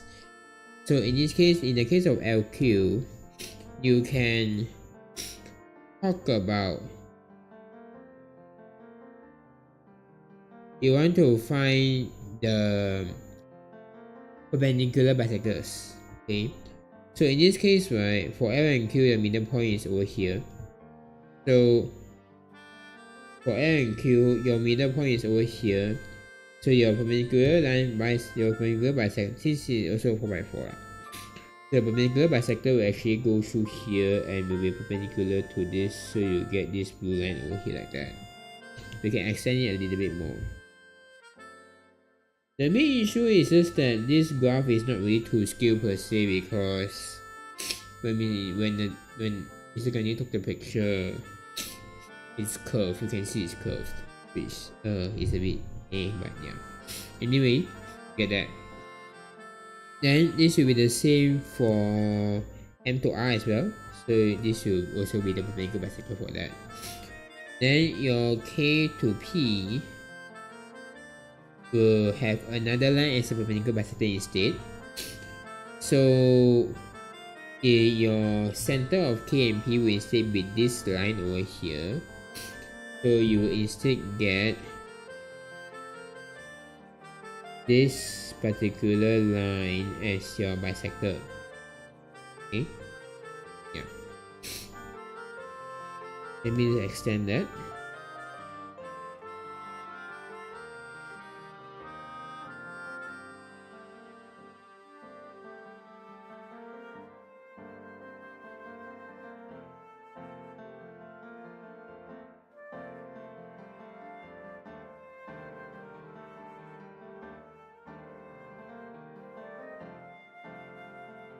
Okay, there we go.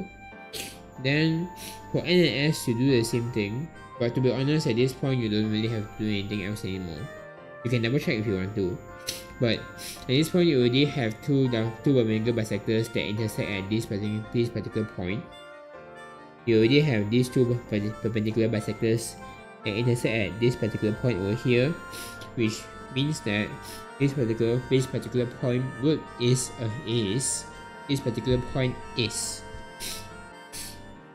the center of rotation, because it is the intersection points of the perpendicular bisectors. So you want to construct these lines in such a way that your perpendicular bisectors of you want to construct the connecting lines between the pairs of points. Then you construct their perpendicular bisectors. Where the perpendicular bisectors intersect will be the center of rotation. So in this case, just read out the coordinates of the center, which in this case center would be -2 and 5. So -2 and 5 like that lah. Okay, this is tedious, but this is one of the safest ways I know if you want to find the center of rotation. Okay. Next, from KLMN to ABCD, this is definitely enlargement, and to find out where they enlarge, we want to how it enlarges. And okay, so we know there's enlargement, so let me use purple. So V enlargement with scale factor. Okay, this one will be how much or how much it enlarged or shrunk. So you want to find some certain lines such that you can count the boxes easily. In this case, the easiest to count the boxes would be LM. So you have 3 boxes for the old one, and this will actually correspond to BC, which has 6 boxes. So the scale factor in this case, your K will be 6 over 3 new versus old, so that will be equal to 2. So it means it became 2 times as large. So therefore your scale factor is 2 in this case. And you also but you can see that your image ends up at the other side. Your image ends up opposite your object. So for enlargement, right, we usually say that your image and your object will face the same direction. Because let's say that if you have an object over here, you enlarge from this point, then you enlarge it like this, right? So enlarge it like this, from here to here, okay. From here to here, enlarge by scale factor of 2, and for this scale factor of 3, so you get this image instead. So enlarge from this point. We usually say that both object and image, they face the same direction. So over here, if this were to be a triangle, then this would be a triangle as well. Same idea. So you can like that lah.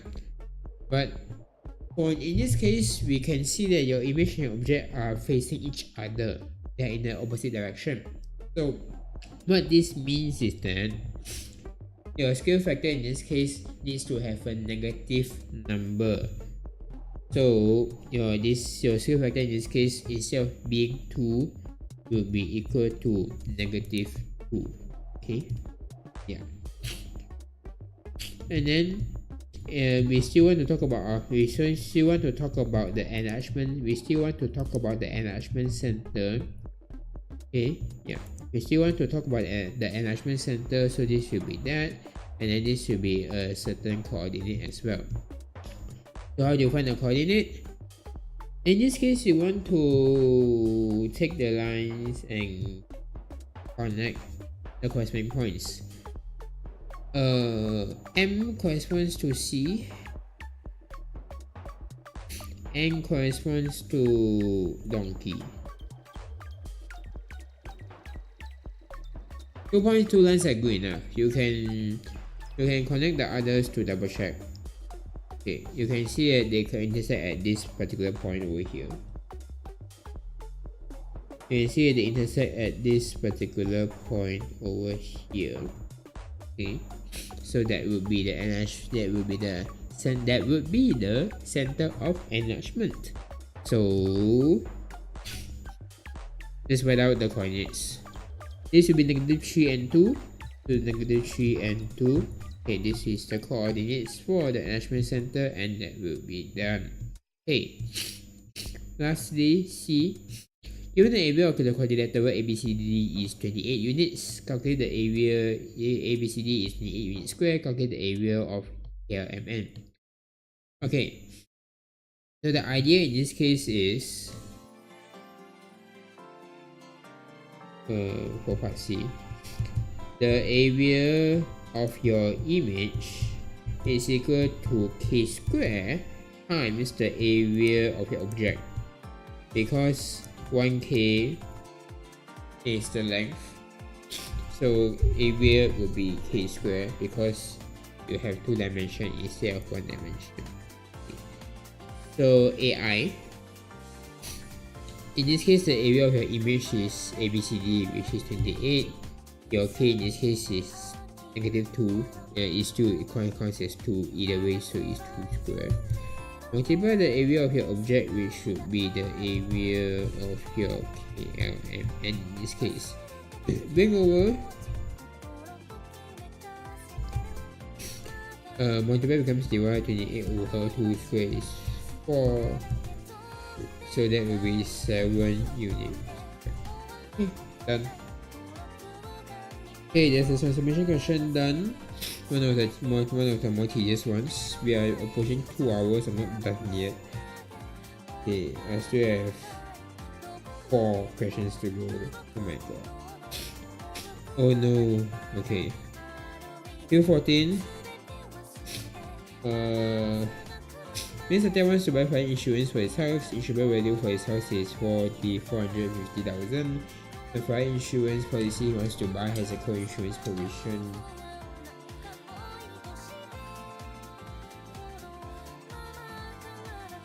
It's half an hour more enough actually. Speaking of that, this time he decided to not put pain and elevation into the entire exam. That's honestly a bit off-putting. I did not expect this. I did not expect him to just not put pain and elevation because that's actually one of the most common topics. Well. Oh well. Okay. Mr. Ted decides to buy fire insurance for his house. The insurable value for his house is 450,000. Fire insurance policy he wants to buy as a co-insurance provision to insure 80% of the insured policy.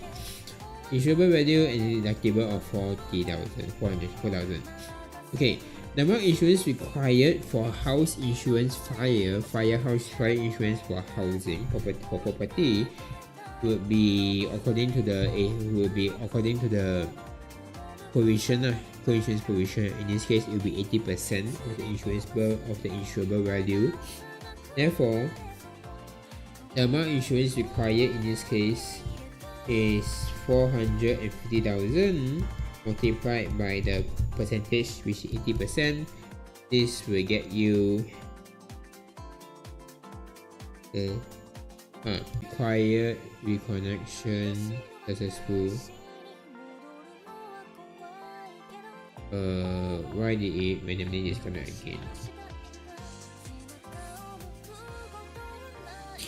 Okay, continue. Okay, so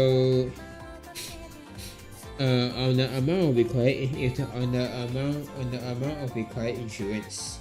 So on the amount of required insurance.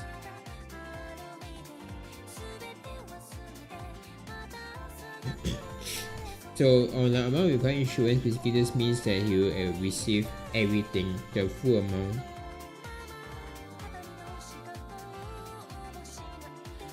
Compensation. The full amount of loss. He will receive the compensation for if he insures his house on the amount of required insurance, he will receive back the full amount of the loss minus out the deductible, because you need to pay the deductible no matter what before you take compensation. So that will be 41,000. Okay. B, if he insures his house at the sum of 300,000. Okay. So the compensation in this case would be a percentage of your loss. So it would be 45,000 multiplied by the amount of insurance you paid dividing by the amount of insurance required.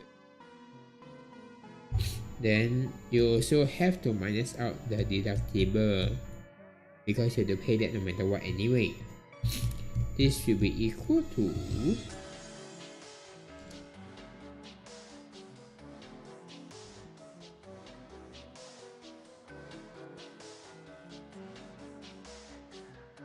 yo. Yeah, what's up?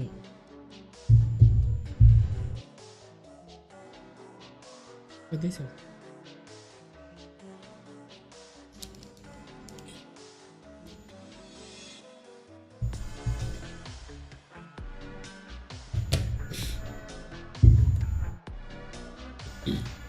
Okay, so you get the compensation that you get will be 33500. Then you want to calculate the co-insurance penalty. So in this case, the co-insurance penalty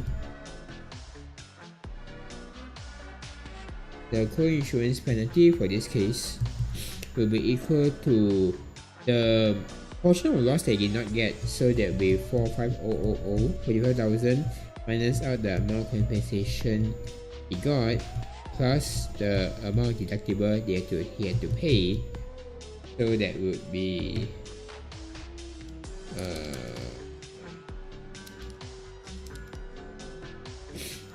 15500. Yeah, so that would be the co-insurance penalty. Okay, part C. When Satya's house suffered a total loss, if you insure his house at a sum of 30,000, 300,000, calculate the amount of compensation he will receive. This is not in relation to the 45,000. Total loss is total loss. So total loss, he will receive back the full amount of his insured value, so that would be 300,000 minus out the deductible still. Therefore, the amount of compensation that he will receive will be 296,000 to 296,000. Okay, so that's it lah. Done. Okay, save. Okay, 3 questions left. 15. Okay, diagram 10 shows a histogram representing the mass in kg for 100 students in a certain class. So part A, complete table 1 in the answer space. Wait, did I bring table 1 in? No, I did not. Oh, okay. Sure, I guess.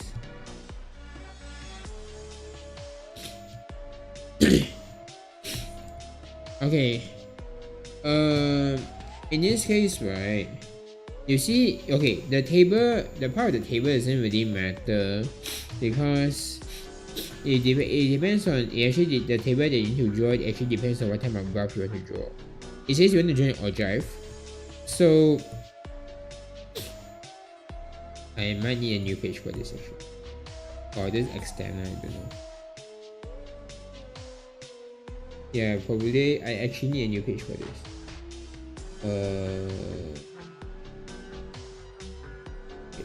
Yeah.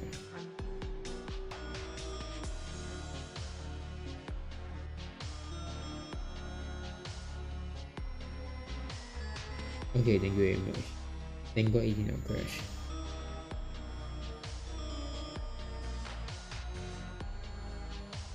Okay, I need the grid for this. Okay, so depending on the graph that you want to draw, that will decide the table that you need to do. This is the ogive. So for the ogive,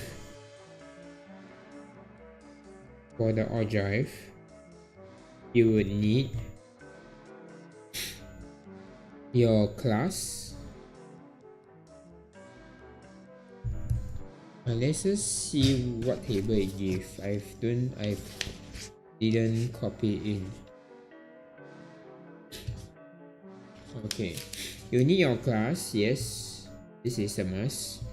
You need your class. In this case, you are given it as mass in kg. Okay, you also need your upper boundary, because you want to draw an ogive, you'll be using upper boundary. Then you need your frequency as well. And then since you are talking about ogive, you also need your cumulative frequency. If you are talking about ogive, you also need your cumulative frequency as a result. Okay? Yeah. So that will be that. Okay.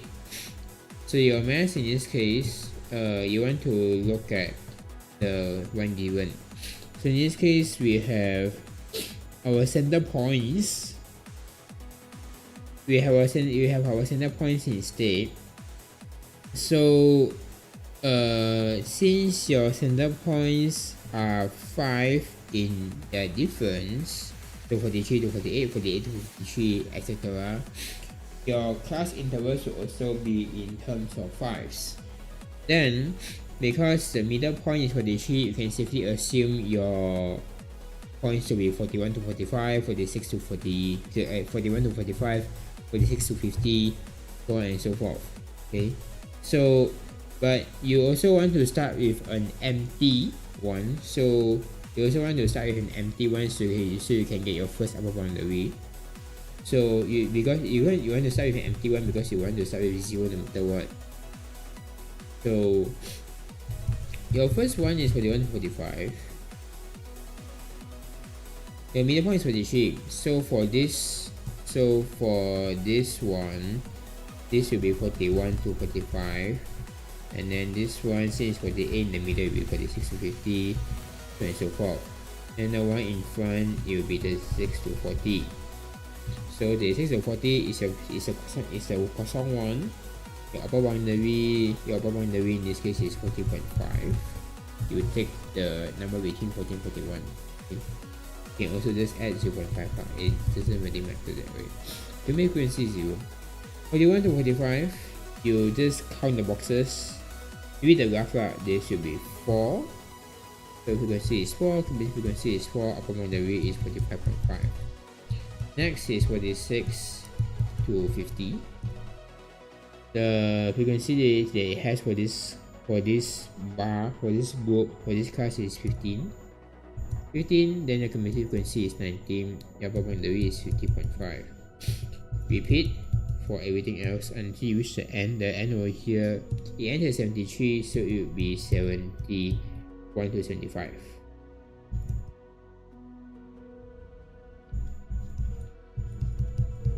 Okay, your upper boundaries, you can just add 5 accordingly lah. Because the interval of the class interval is 5, therefore your upper boundary, you can also just add 5 to every single one and do it that way. With all the frequencies, 23, 30, 16, 10, and then the last one is 2. Okay, so 42, 72, 88, 98, 100. Okay. Okay, part B, calculate the mean of the data. This is the table done.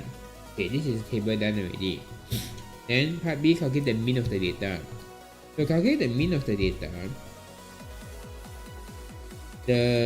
Your mean in this case will be equal to the summation, the sum of all the things divided by the total frequency. In terms of the symbols, you write it as the sum of your frequency multiplied by each data point divided by the total amount of the total frequency that you have. In this case, since we don't have the individual data points, we need to estimate it, and we always use the midpoint. So 0 is just 0. I don't have to do anything with the empty class. So 43 times 4, 48 times 15, 53 times 23, 58 times 30, and then 63 times 16, 68 times 10, 73 times 2. Just take the midpoints of each class and multiply by the frequency of each class. So this will be 43 multiplied by 4, 48 multiplied by 15, so on and so forth. We don't include it in the table because we are not using the midpoint to draw the algebra, but we need it to calculate the mean. So if you want to, you can add another column to the table, but we don't do it here because you can just read it directly. The total frequency will be all of these numbers added together, which is basically the cumulative frequency, which should be 100 in this case. Put this in your calculator.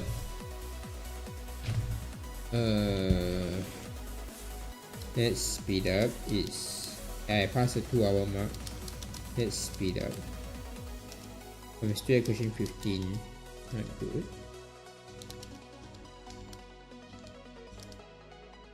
Okay, you should be able to, after the ending, you get the top part to be 5.685 divided by 100. So this is 56.85 This is kg, so this is kg.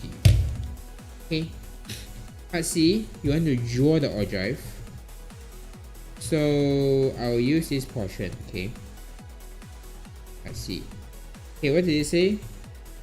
This graph paper provided. I mean the graph paper is provided in the exam, but I didn't scan it into here, so yeah.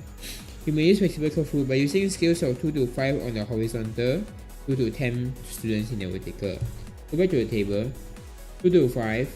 So okay, and then we have a total of 100. So we are asked to use 2 to 10 students on the vertical. So this is your cumulative frequency. Just write cumulative rate, good enough.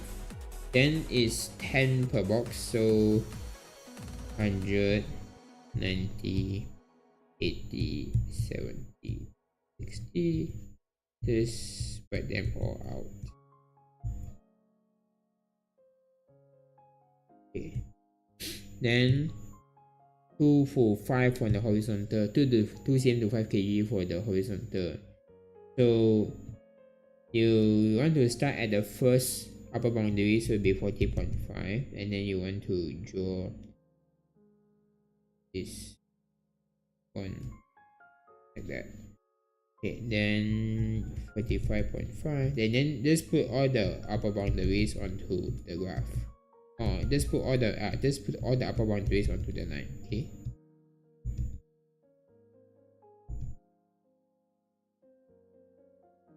Yeah, so for the way from 40.5 to 75.5. Okay. And then just use a line to connect all of these.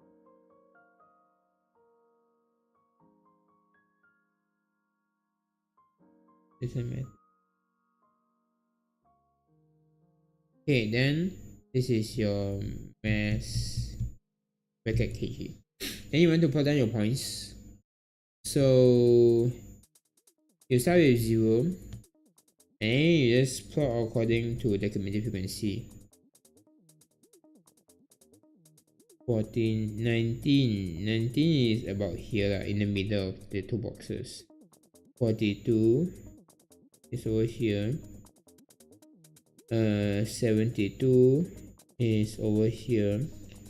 88 is over here. 98, and then 100. Okay, then connect all the dots. I will need to erase this multiple times, so let me just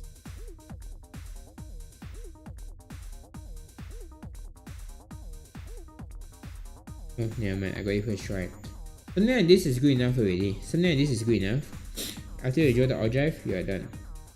Okay. Cut donkey from the graph, find 60 percentile. 60 percentile means you want to find where 60% is. And in this case, for what you want to do is just you just find among your data where should your 60%, so is your 60% be. So 60%. So since it's 100 over here, you just cut from the point where it's equal to 60 lah. So let's go from here. Just draw your line. Dotted, yeah, dotted. Not dragging this one, so just change. I need to let it load first.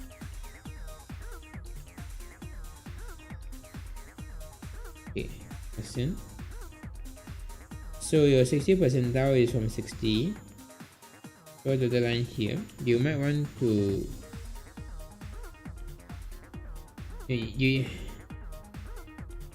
just roughly around here, and then I have to identify the point, draw it downwards. So according to my graph, according to the graph I have over here, I got 55, 56, 57, 58. I got 58 over here. So my 60 percentile is 58. Okay. So therefore my 60th percentile is equal to 58 kg. Okay. So it's basically just that lah. This should be part D. Yeah. So it's only one mark. Yeah, it's only one mark. Yeah. So just draw it out and just state the number and that's it.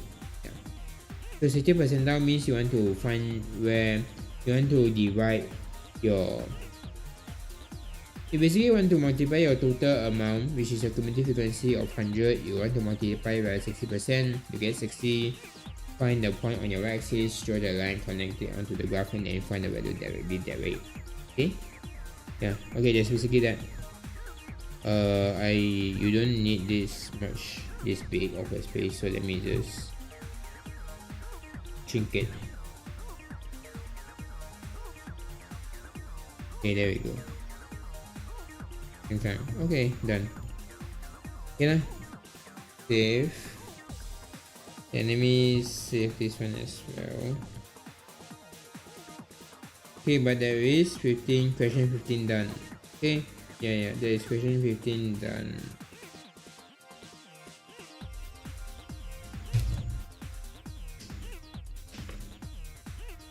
Okay, moving on.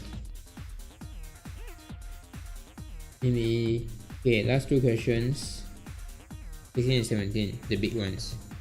Okay, part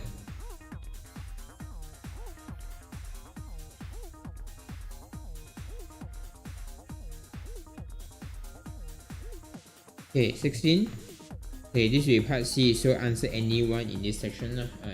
Answer any one question in this section. Yeah. Yeah. Okay, part 16. Question 16. In morning, Freddy will send daily mates to 5 of his client houses. And Mr. Freddy will pick up his employees from the house rented from them. From 11.1 shows the location and distance from Freddy's house, his employee's house, and his 5 clients' houses. The house is located to the west of Mrs. Freddy's house, while Mrs. Venu's house is located south of the employee's house. Okay, what is the question 1?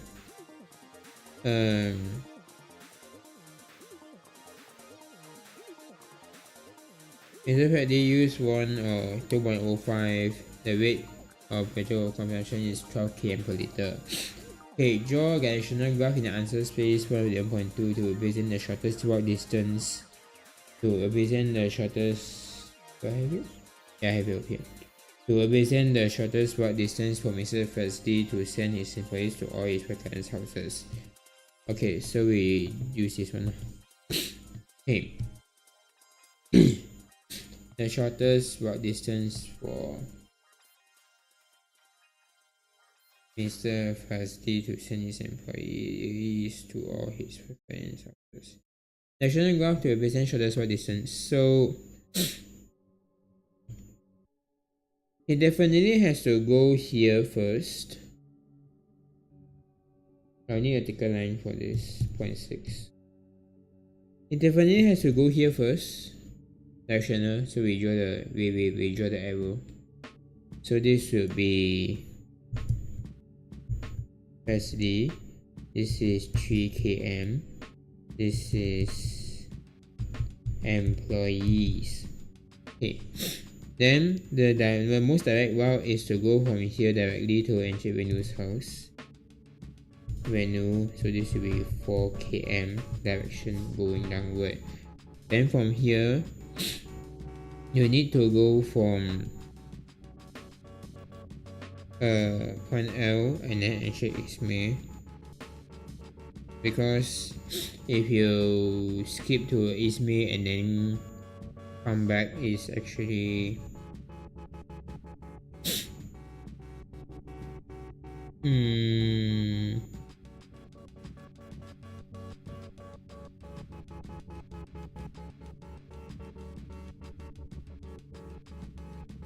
we select the shorter route. 11 km.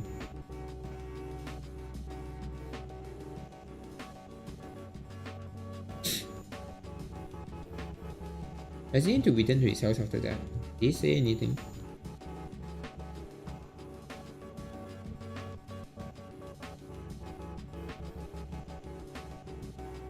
Yeah, Hamil, he didn't say he needs to go back, so 11, 5.5, 8.5, 8. 6, 8. Yeah. we take the shorter route, so you'll be going from here to here. This should be 6 km, and this should be upon L's house. Okay. Then from L we go to enter Ismay. We go to Ismay. So this should be 8. No. Okay.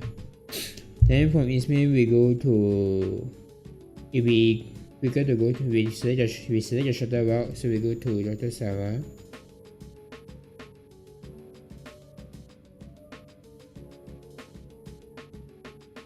In this direction, this will be 4.2 km.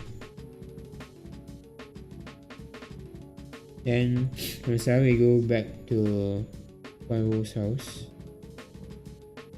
So this should be 5.5 km for Rose. So this should be the shortest distance. Yeah. Okay. So what do other points want? We calculate the shortest distance in km of the route chosen. Okay, so the shortest distance of the route chosen, so that would be, let me change back to 0.3. So that will be 4, 3, wait. I forgot I have to. So that will be 3 plus 4 plus 6 plus 8 plus 4.2 plus 5.5.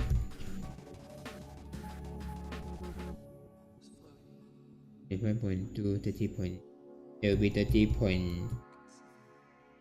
be 30.7 km in total. Okay. Part B, what does part B want? Mr. Wasi went straight home after saying all his employees. Calculate the total petrol cost. Okay. Went straight home, so that will be going from Rose directly back to his house, because it's shorter than the longer path over here is shorter than this longer path. So that will be plus another 9 km. So total distance will be 30.7 plus 9, you get 39.7 km. Then the cost, total petrol cost, so you need to decide how many liters. So liters used will be 39.7 dividing 12, you will get 9.7 divided 12, 3.3083, but we are doing math, not add math, so it is 3.31. Then cost 2.05 per liter, so cost would be 3.31 liters times 2.05 times 2.0. That will be RM 6.79. It's 6.7855, but rounding up. Okay, done. Okay, Angel Haji, part C. Angel Haji works as a teacher. Monthly income is for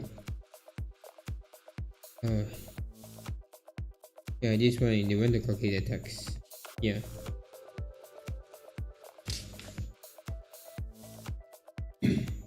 The box one is fine. Oh, okay. No, okay.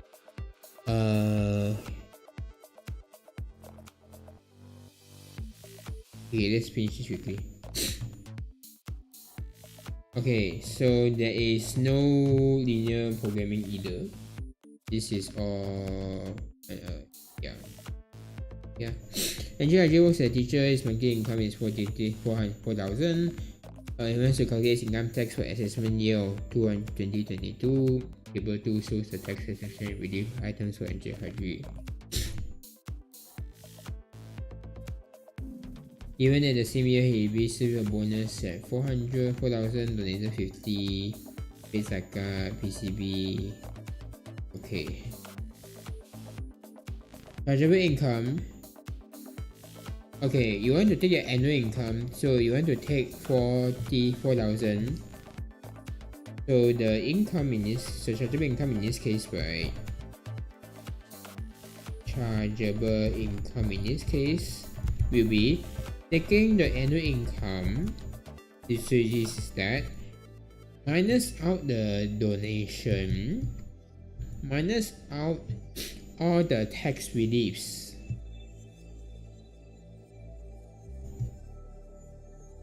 So minus 9,000 minus 1674 minus 7376, but limit of 7,000, so take 7,000 minus 1325 minus out the SOXO 70. Okay, so this should be the total chargeable income. Zakat and PCB we only minus out when we get to the very end after calculating tax payable, after calculating tax payable. So not now. For now, the only thing we minus apart from the tax reliefs is donation. 28881. Okay. Based on table sheet, calculated income tax to be paid by Ajik Haji. Okay, so income. Okay, in this case, it falls under the category of between 20,000 to 35,000. So, base tax is the first 2,000, which is the first 20,000, by the way. The first 20,000 is 150. I hope no one that answered this question got gonna by this. Then the remaining portion that needs to pay tax. The remaining portion that you will need to pay tax would be this one. You minus out the first 20,000, so you get 8881. You multiply by the percentage, which is 3%. In this case, you will get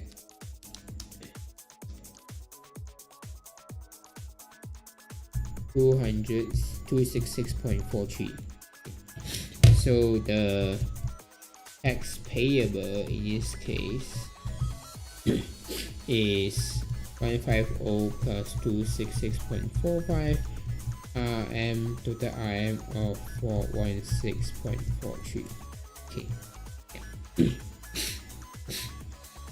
Oh wait, receive a bonus of oh no, I actually forgot to add the bonus. As 4,000, so this would be 220,000. I legit forgot to add the bonus. I know that. Sorry. So it's actually 12881, not 881. You end 4,000. I forgot about that. 300.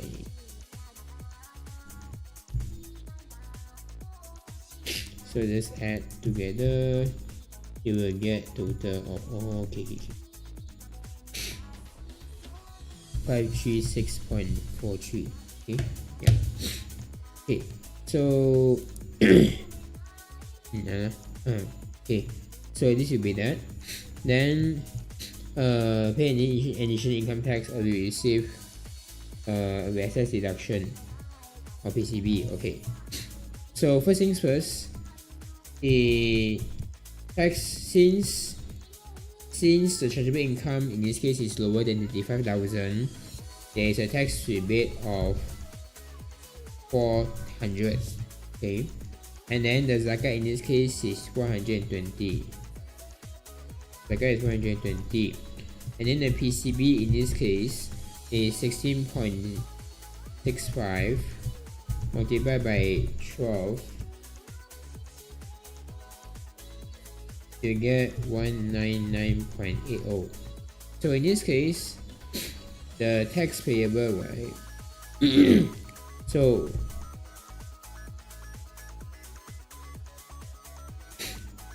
with 536.43, you minus your tax rebate and you minus your zakat, you'll be left with 16.43.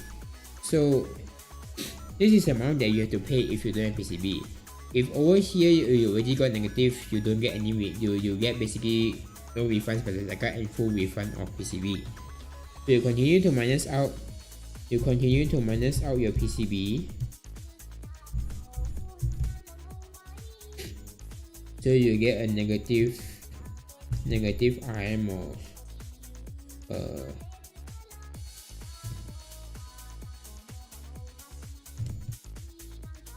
you get negative RM of 183.37. So therefore he will be refunded RM 183.37 by the IRB.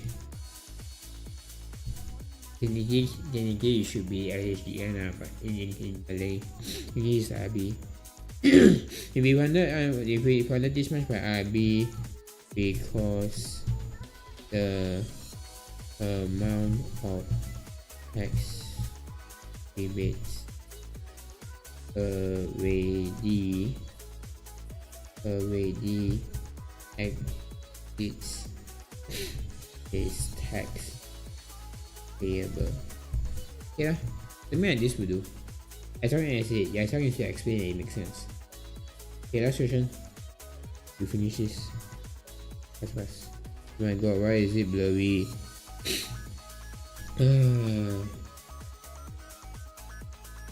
Oh no, why is it blurry? Oh my god, okay.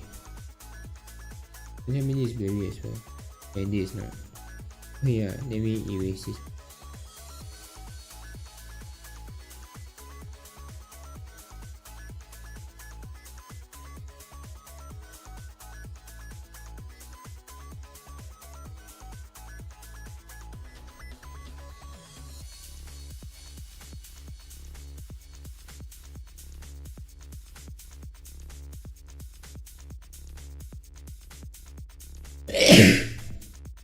Oops.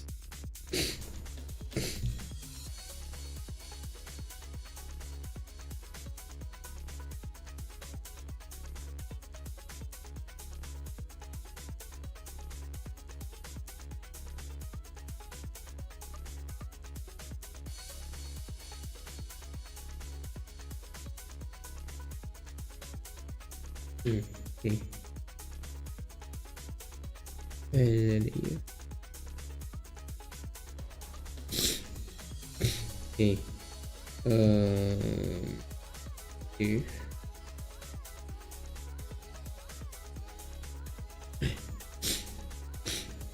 If I believe the stream is still running. Yeah. I'm probably reverse. Hello, whoever is watching the stream. Okay. Let's finish this fast. Okay, table 4 shows the frequency of IDEA send messages to a friends in a day or period of time. Number of messages sent 10, 11, 12, 13, 14, 15. Frequency is much. A, if the mode of the data is 14, set the maximum value of P. Okay, so I'll just write it over here because we can look at the question. So I need to add. Okay, in this case, right, the mode is 14 means that it's maximum. No, it means that that's the most. So it's not the median, so it's not that hard. It's not the median, so it's not that hard. So it's just that since the mode of the data is 14, then 10 is the maximum. So 10 is the most. Mode basically means most. Okay, yeah. Mode basically means mode base. Come on, let me finish this fast. Okay. Mode basically means most. So since 14 is the most, which is 10, your P minus 2 is at most 9. So your P minus 2 is at most equal to 9. So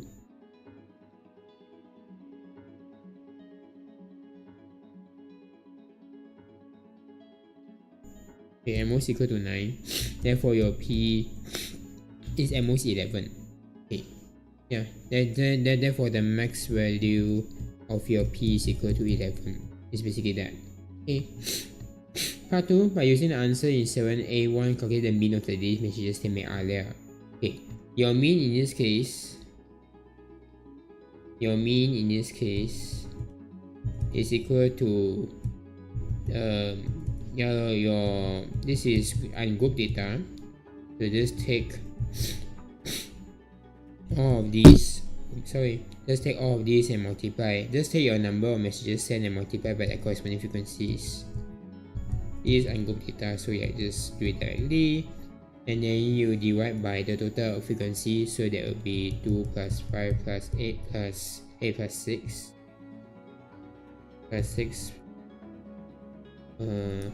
plus 9 plus 10 plus 8. Okay, so calculate out.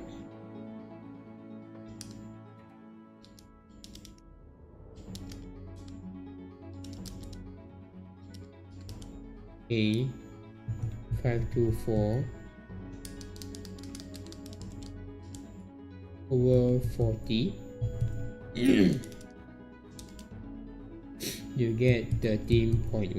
So the mean of messages sent will be 13.1. Yeah. Okay, continue.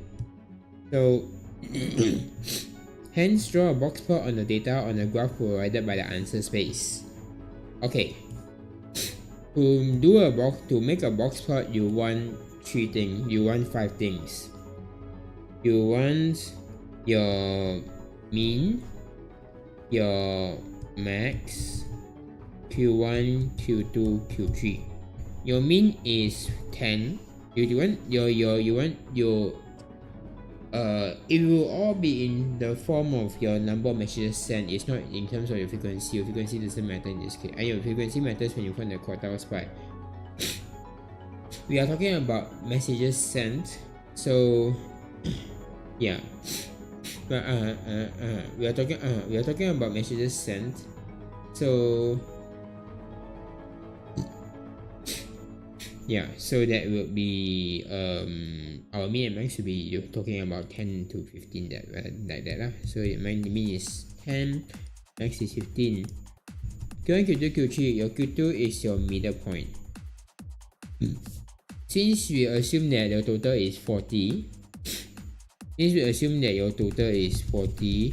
then the way they will cut in half will be 20 in half, so this is your Q2. Then 20 you cut into 10 and 10, so this is your Q1. So overlap with the code number over there. So this means your 20 you cut into half, you get Q2. Then 20 you cut into 10 you get Q1. Then the other 20 you cut into half, you get 3. Okay, you get Q3.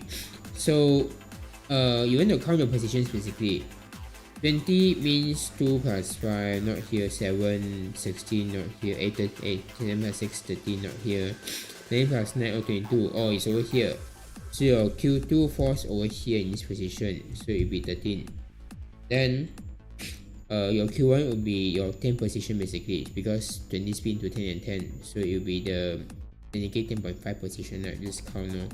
2 plus 5, 7, not yet. 7 plus 6 or 13, so it's over here. So your Q1 is over here, this is 12. Then your Q3 will be your 30th, or you can also say it's 10 from the back, because it's the half midway point of the other 20, so it will be 10 from the back. So just count 10 from the back. This is 8 so this will over here lor. So this will be your Q3. You can also count as 30.5. If you want to count that way, you can also. Just remember to treat your p minus 2 equals to 9. So this is your 30.5. It will land over here in this portion, 14. You can also count 10 from the back, because 10 from the back. So this should be that. Therefore, if you want to draw it out right over here, how do you draw? I need to take a very thick line and I'll put it in red so it's visible enough. You start from 10. Okay, you on your quartiles Q1, Q2, Q3, draw a line. So you can draw a line over here, and over here like that. Then this will be a box. So close the box. Then from the center of the box, draw one line to your minimum, which is 10. From the end of the box, draw one line to your maximum, which is 15. Done. Done. Okay, that's the box part. You're done already. Yeah. Hey, last part, C. Let's finish this quickly. I instructed you already to end this step. Okay, and then because the time taken to type each of the messages. Sure, I guess I do not know how she records this, but okay. Table 4 shows the total time taken in seconds in a day to send the messages in the same period of time. Copy table 5 the answer space, hence calculate the standard deviation of the total time taken by either to send the messages. Standard deviation, okay. So if you look at this one, okay.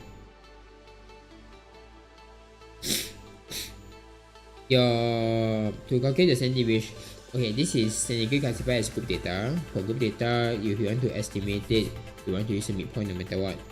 So in this case, your x is your data, so we take the midpoint of all the classes. So this should be 5.5, 15.5, 25.5, and so on and so forth. Yeah, correct.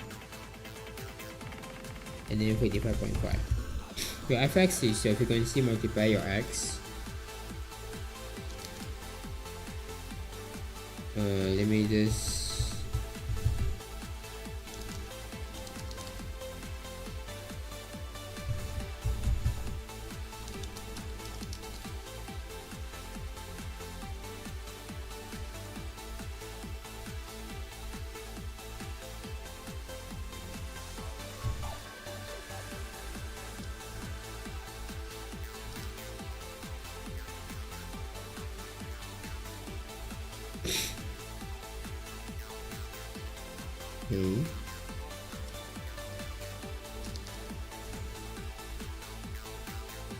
fx square, the sum of squares.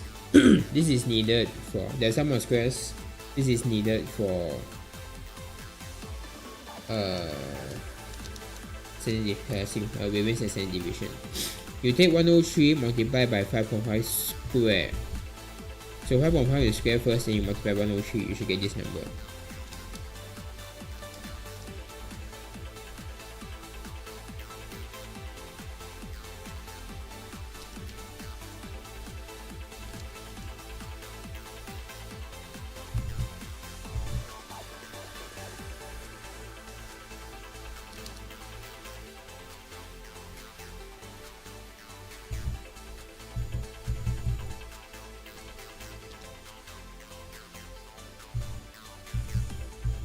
Okay, then you want to calculate the standard deviation. So in this case, there's not enough space, so I'll just put it over here lah. Okay, there's not enough space.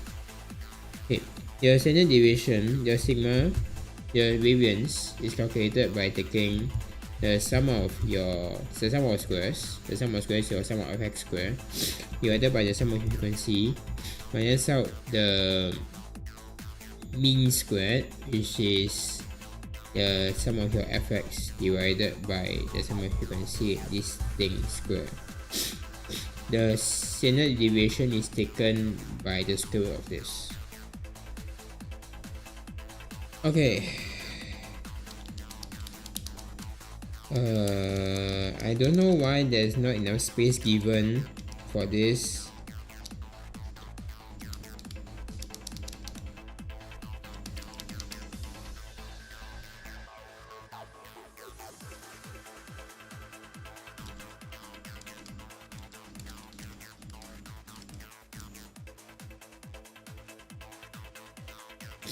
No, not yet.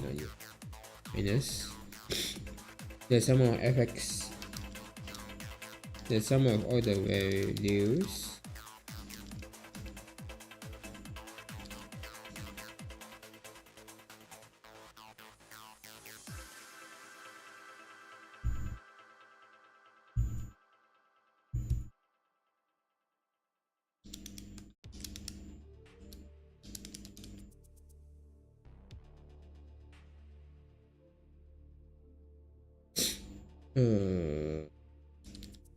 Let's calculate the entire thing.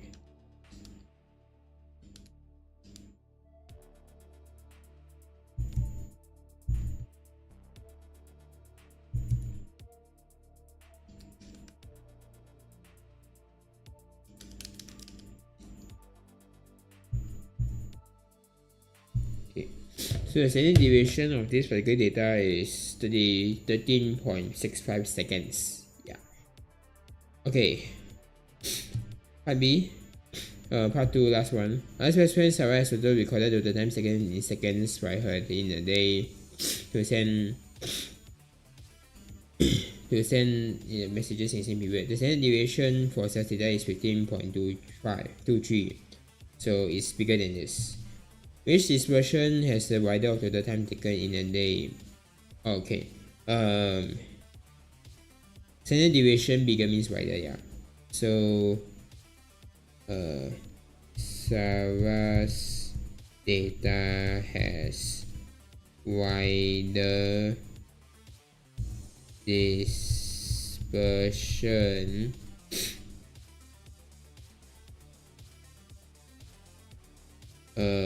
because standard deviation is greater than that of alias. Okay, enough. Okay, and that marks the end of the paper. Zang zang zang zang zang zang. That marks the end of the paper. Yay. Okay, so this is the entire paper to explain and went through in a span of a little bit less than 3 hours. So yeah, thanks for tuning in, and I will see you in the next one. Good night. Yeah, hope the stream has hope it has been useful. I will see you in the next one. Good night.